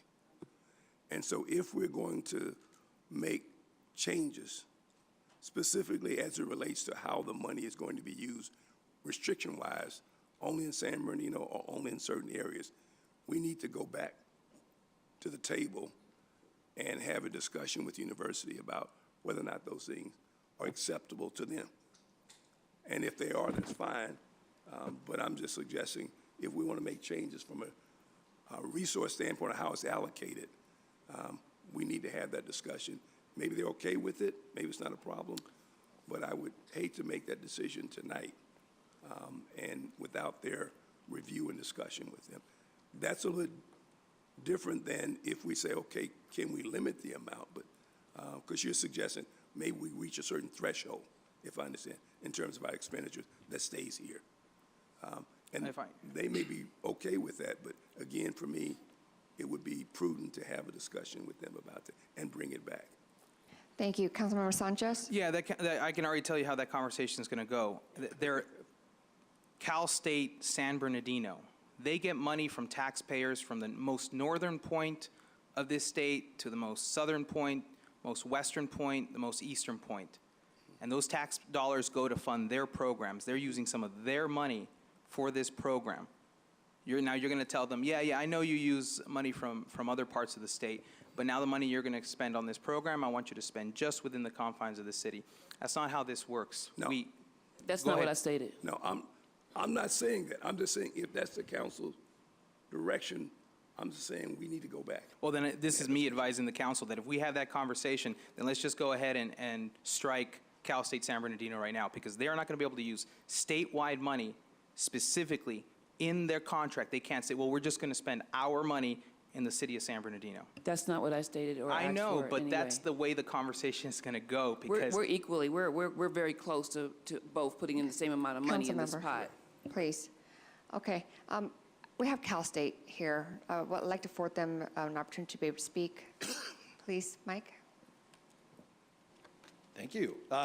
So just to maybe provide some clarity and give you the context in which this whole initiative arose and how we've positioned it. First and foremost, as Councilmember Sanchez said, we're Cal State San Bernardino, and this is our home. This is an area we believe in, and we've engaged in this dialogue and been a part of this initiative and making this proposal because we do believe that we can make a difference in San Bernardino, particularly as it comes to what we do best, which is working with small business owners and entrepreneurs, both aspiring and existing. And so this project is going to be focused overarchingly on the city of San Bernardino. Now, when word gets out, as it already has in Riverside County with our new Entrepreneurial Resource Center there, people are going to want to access the services.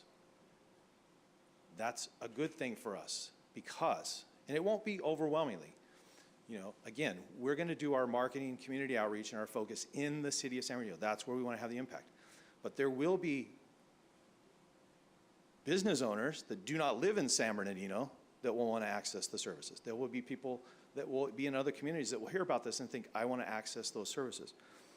That works in our favor when we go out to the county of San Bernardino and those other communities and the state and potentially other federal agencies to leverage this investment that we're making and the city is potentially making. That's a key thing there. This is conceived as a 3-year program. I don't like doing 1-year, 2-year, 3-year programs. I want to do programs that are here for the long term. So the goal is to be able to leverage this investment and go out and bring in other partners that can support this initiative. That's the first aspect. That's the long play. The second is This is an opportunity, I believe, for the city to be a leader in regional economic development. If you can point to an example where that's been the case in recent years, I'd like to see it. But particularly when it comes to entrepreneurship. There's only going to be 2 communities in the region, in the 2-county region, that will have an entrepreneurial resource center. Temecula and San Bernardino. This will be the nexus. This will be the focal point, and it will have impacts for the city, but it also will have regional impact. I think that's an important piece. And it will also, I think, serve to be a potential attraction. If I'm looking at starting a business or locating my business or where I want to put my business, generally, one of the considerations is where's there going to be support? Where's there's a market? Where's there a community of support for entrepreneurship? That's another thing to think about. The last thing to think about, I think, is in regard to both our investment, but your investment, and you may be able to shed light on your investment. We're bringing our programs, existing programs that receive federal funding. We are bound to not discriminate in delivering services. People come to us, even if it's in the city of San Bernardino and it's a San Bernardino program, we have to serve them with our investment dollars. I'm not clear on ARPA guidelines, but I'm not sure that it's exempt from non-discriminatory practices either. Now again, go back to the intent of the program, Cal State San Bernardino, City of San Bernardino. We want this to be a city-focused and impactful program. And yes, we do, as we do with all of our community partners, provide quarterly reports that document our activities, that tell you the businesses that we worked with, not the names because there's a confidentiality piece, but we talk about the demographics, the type of business, the services they received, the economic impact that occurs over time with success stories. So we do document all that. That's a normal part of our process. So I think that's important to note. And I think the key here, and I'm going to go back to that leveraging investment thing, I'm always fond of saying with my students, do you want the whole raisin or 7/8 of the watermelon? Because right now, 100% on San Bernardino is the whole raisin. If we can grow this program to where we're getting even more services, not just to San Bernardino, but the region, we have a very significant program that I think, we believe, will attract that investment. It's going to grow it from a raisin to a watermelon. So, Paul, did I miss anything? Okay, good. So thank you for allowing us to, because I know that there's a lot of details to these types of initiatives, and we're living this. This is what we do. City staff has worked hand in hand with us on this project, but no one's going to know the details as well as us because this is what we live and breathe. One quick question. Is Thank this going to you. be? Councilmember Alexander. Thank you, Mayor. Is this project going to be housed out of Cal State, or is it going to be housed in downtown San Bernardino? One of the, do you want me to respond or do you want staff to respond? You can respond. Oh, I'll respond. Once I got the mic. Actually, Madam City Attorney, is there a concern? My only concern is you run your meetings how you want to. I just want to make clear that we're treating everyone equally. We've had in the past contractors who come up and want to, sell their product or do their thing, and we haven't allowed them to speak. So I'm just trying to make sure we have equity and fairness. Well, we've just set a new precedent. The preferred way is to ask questions of staff. If staff can't answer, they can then defer to the partner. So would you like me to answer the question, Councilmember Alexander? Yes. Okay. Let me preface it by saying we're here because we want to be here. And if this project doesn't turn out, we'll go on doing our business. That's what we do. The question we'll was... go serve another community. That's in response to just the general observation. Can you answer the question? So I can answer the question. So it's either yes or no, right? It's to be effective in the community and serve the community, you have to be in the community. The stipulation from the very beginning was that this project would be in the downtown core. We've selected a location. We've kept that location waiting. They're holding space for us. It is in the Chase building. We will be in the community, and that is the hub, but expects us to see us throughout the community, working with businesses, talking with community groups, establishing relationships that we don't already have. You heard earlier from several parties, IC4IJ and PECO, that just a month ago were unsure of this project and weren't sure that this should go forward. We've been working with them since that point in time. They are now coming in and saying this should go. This is important, and we believe in Cal State San Bernardino to do this. That's my example of why we should ask staff, just because the question is, where is it located? And I understand, and I understand there may be wonderful partners just trying to establish our rules, Mayor, as you've always asked me to do. Thank you. Thank you. Thank you Okay. for that, yes. All right. Does it need a motion? We do. We have a motion by Councilmember Reynoso. We need a second. I'll second it. Mayor Pro Tem Charette. There is a substitute motion by Councilmember Calvin. Substitute motion by Councilmember Calvin. Well, I'll pull back my substitute motion because what I'm understanding is that the data will provide how many City of San Bernardino residents are ended up being served. Thank you. Quarterly reports. Thank you. Madam City Clerk? Okay, so motion by Councilmember Charette, seconded by, No, it was motion by Councilmember Reynoso, seconded by Mayor Pro Tem Charette. thank you. Councilmember Sanchez? Yes. Councilmember Ibarra has registered a yes vote. Councilmember Figueroa? Mayor Pro Tem? Councilmember Reynoso? Thank you. Sorry I couldn't be there in person, but yes. Councilmember Calvin? Yes. Councilmember Alexander? Aye. Motion passes unanimously.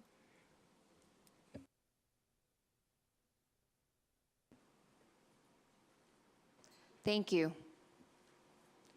Mayor Pro Tem? Okay, yes, thank you. We're going to move on. The mayor needs to take a little break, and we're going to move on to item number 13, proposed administrative policy establishing the Municipal Volunteer Program, MVP, for the offices of elected officials, and this is for all awards. Mr. Mayor Pro Tem and Yes. members of council, I would propose that item 13 be continued until September the 6th. There's some additional changes that staff needs to work on to bring them back. And so I would request that this be continued. If you don't. Okay, I guess that's okay. I think, It is the city manager's agenda, and we usually defer to okay, the managers. so he has that prerogative to pull it back. Yes. That's fine. Is that right? So to September The 6th. 6th, okay, thank you. All right, let's see, where are we on the, I guess we're at the Item end of. 18. we're- I'm Item sorry? 18. I'm sorry? Item 18.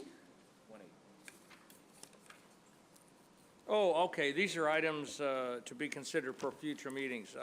Item 18 is, work together as an entire city and community to establish San Bernardino as a pro-housing destination and all-American city. This is for all wards, and it's brought forward by Councilmember Alexander. Yep, so I'll keep this quick. Please.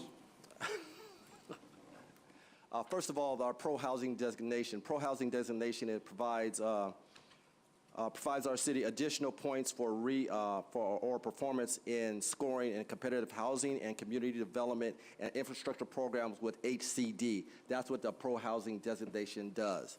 Also, that doesn't, we can't get that designation until we finish our housing element. But I want to bring that staff report back as soon as we submit that housing element so we can move forward with our pro-housing designation. And also to All-American City, one thing about moving a city forward is that people always have one goal in mind. When African Americans needed to vote, they had one goal in mind. It rallied everybody. When we have one goal in mind, no matter what race you are, no matter who side you belong on, if we focus as a council, as a city, with one major goal to get that All-American City designation back by 2027, I believe we can do that if we focus on that and get that designation back by 2027. That's what I'm proposing. Is that a motion to bring it forward? Yes. Okay, I have a motion to bring it forward. Do I have a Second. second? I'm sorry? Second. Councilmember, We just got to look ourselves in the mirror, though. I mean, there's things like to become a pro-housing designated city, you have to have things like bare minimum ADU impediments. You have to have a lot of high-density housing. I know, all right. We're just, the vote is, do you want to bring it back so you Alright. can argue your point, or you don't even want them to bring it back to argue your points? The same with the next item.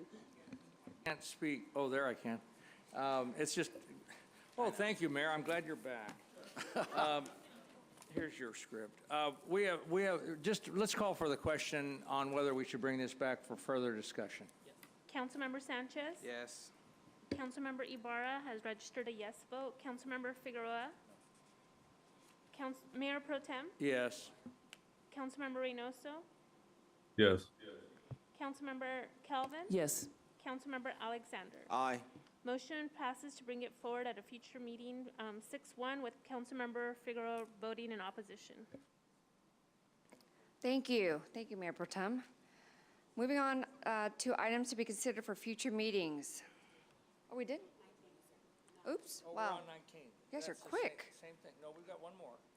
Item 19. 19th, the last one, right? Right over. I'd just like to remind the council, this is not a debate Oh, at this item. If you want it to come forward, you vote yes. If you don't want it to come forward, you vote no. Thank you.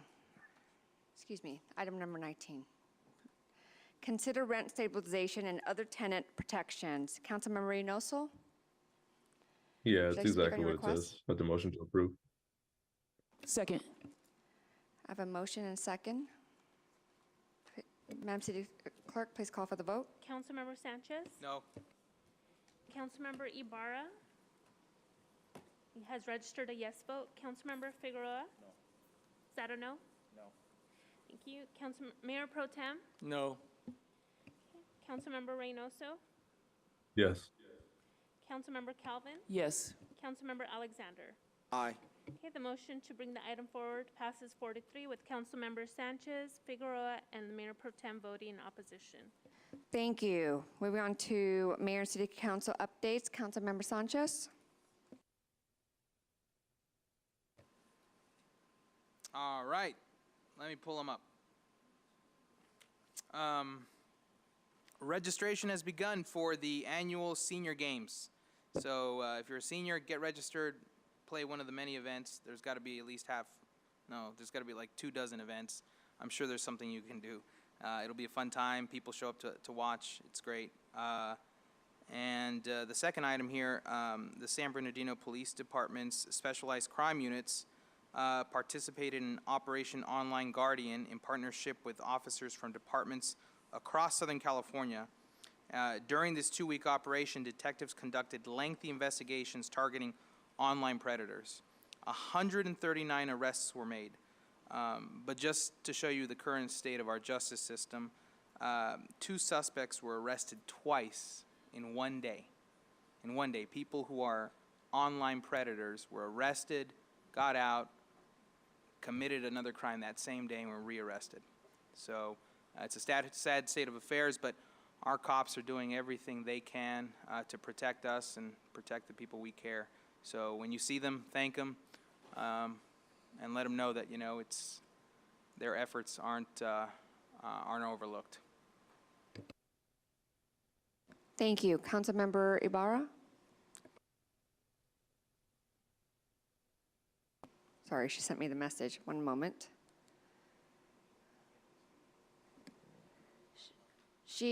There is a Habitat for Humanity Spirit Night, August 10th, 3 to 9 p.m. It's at the Baker's Drive-Thru, 2180 North Waterman Avenue, San Bernardino, California. And 20% of your purchase will be donated back to your school with this flyer. Is that good, Councilmember Ibarra? Okay, thank you. Councilmember Figueroa? Okay, Mayor Pro Tem Charette? Yes, thank you, Mayor. I have one. Speaking of police officers, as you probably know, we have Coffee with a Cop monthly in the 4 districts. I'm proud to say that my commissioner came up with an idea, worked with the PD, and determined that we're going to have one large Coffee with a Cop. All districts will be participating the same day on Tuesday, August 15th from 9 a.m. to 10:30 a.m. I believe it's going to go a little over an hour. because it's going to be a joint coffee with a cop with all the districts. The speaker that morning will be our own district attorney, the San Bernardino County District Attorney, Jason Anderson. And so we're going to give this a try, apparently. Again, my commissioner, Junior, came up with this idea, worked it out, secured the location, the Elks Lodge, which is at 2055 Elks Drive, San Bernardino, California. And again, it will be Tuesday, August 15th from 9 a.m. to 10:30, the Elks Lodge up on Paris Hill. And we hope we'll have a great turnout and a good opportunity to try this out. So that's all I have. Thank you. Thank you, Mayor Pro Tem. Councilmember Reynoso? Hey, thanks, Mayor. I'm not sure if people can see me. I just wanted to apologize to the public for not being able to be there in person. We planned this trip a while in advance for my goddaughter's birthday. I'm on the Gulf Coast of Mississippi right now, introducing my daughter, who's going to be 11 months soon, to my mother's side of the family. As many of you know, I've lived many of my years in Mississippi. My mother, born and raised here, can't get away, but it's been really tender, and I appreciate, the understanding. As a new true family man, trying to do the most to expose my daughter to all of her family, and wanted to keep the fifth word, keep your ears perked, because very soon we're going to have some really cool announcements. I won't be more specific than that, but I'd love to build some anticipation. I just know that your city staff is working hard, and I'll be back on Saturday, hopefully in time to make it to the Little League opening. But flights are a little crazy right now. And so I'm going to try to stay cool out here, and you do the same, San Bernardino. Thanks, Mayor. Thank you, Councilmember. Councilmember Calvin? Thank you, Mayor Tran. I appreciate that. I first just want to say thank you to everybody who helped put on National Night Out. It was absolutely tremendous, right? Kids were playing. Folks was having a good time. Kids were getting wet. With water balloon fights. I mean, it was just a good old community fun day. Tons of vendors. It was just awesome. Thank you guys for continuously, Director Gutfield and everyone else, for continuously, Park and Recs, Public Works, for continuously putting on one fantastic event right after the other. I was just extremely grateful when I got to see all the pictures from other surrounding cities. We're right in there, right? And all of our council members also showed too, so I appreciate all of them coming out. Absolutely wonderful. I attended Operation Rebound, had a backpack giveaway this past weekend. Councilmember Alexander joined me out there. That was phenomenal.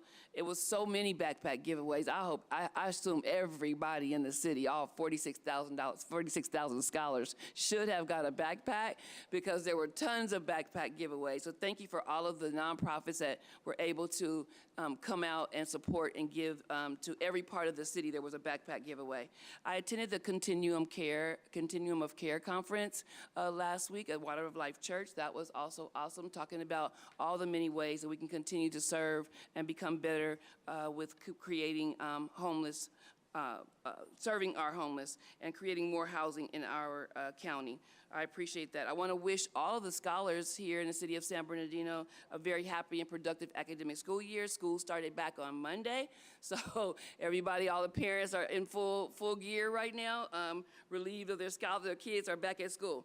I attended NHSIE, had a congratulatory dinner for all of the about 18 to 20 cohort that completed a first-time home buyers course, and that was phenomenal. So I appreciate all of the work that NHSIE is doing in our city. But I also wanted to motion or at least make sure that it's on record, because there was a lot of conversation regarding whether or not the council was going to receive Heroes Pay Act. And I went to Finance Director Barbara Whitehorn, and we had a conversation. So I asked, are we? She was like, it does not look like that you guys are, but to make sure, I would like to clarify or motion that my colleagues and I are all aware that we did not vote that in for us to receive that pay. We voted it for all of our staff members that continue to work in the COVID to receive that pay. So do I need to make a motion to make a clarification, or what should I do, Madam City Attorney? Well, it's not on the agenda. And if I would say that if there's anyone who thinks differently, they should speak up so the city Okay. manager can put it on the agenda. If not, I would say direction to you should be sufficient. Does anyone feel differently? Council members? Nope, I guess, yeah, direction given No. and received. Thank you very much. I appreciate that.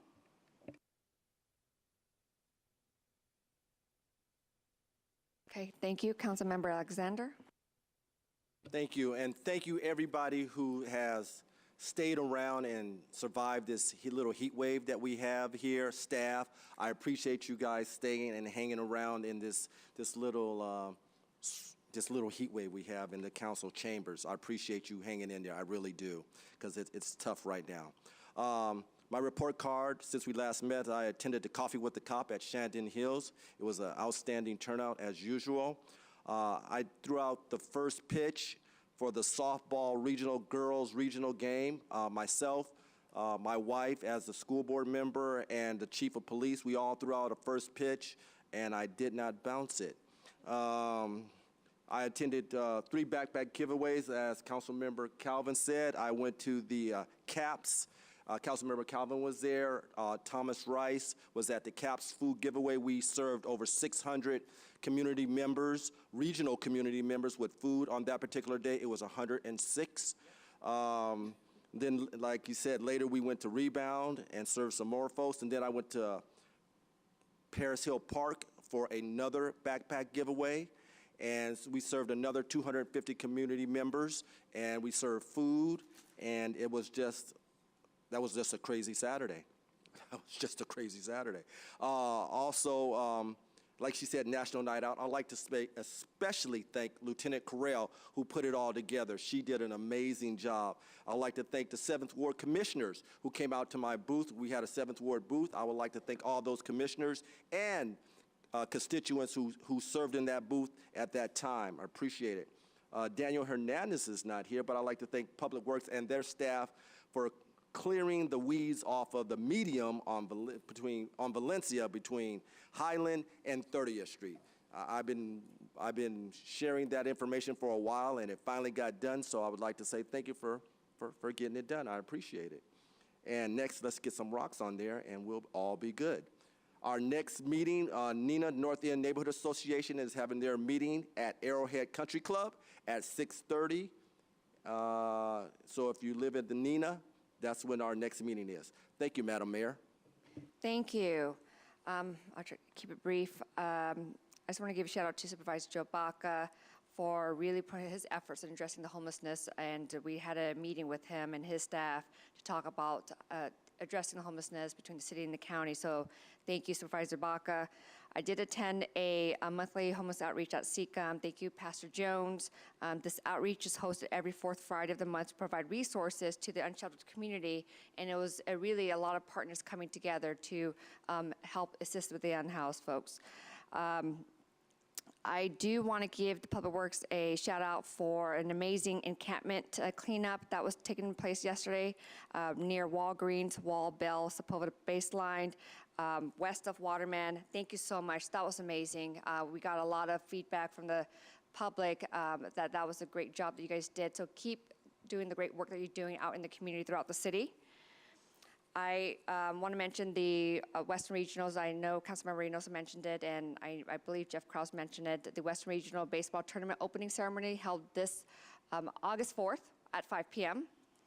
And a big shout out to all the departments and the partners for the National Night Out. Amazing, amazing, amazing. You guys keep up the great work, because my kids had a blast. Families were out there. It was a packed place. So thank you so much. Okay, I want to end the night tonight. We will adjourn the mayor and city council meeting in honor of a former city employee, Miguel Castro. He worked for the city for 38 years as a custodial supervisor until he retired in 2011. I would also like to extend our deepest condolences to Miguel's family during this difficult time. We are grateful for the time we shared with him, and we stand together in offering our support and comfort to his loved ones. Let us take a moment of silence to remember him and his invaluable contributions he made to our community.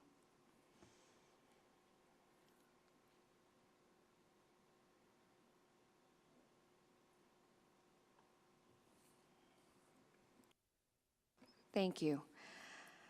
The mayor and city council acting as a successor agency to the redevelopment agency will adjourn at 10:48 p.m.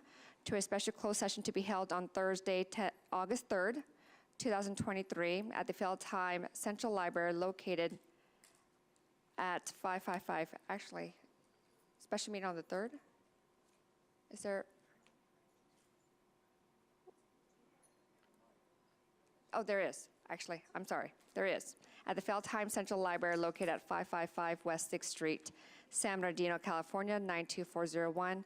Special closed session will begin at 2 p.m. Thank you, everyone. Have a good night.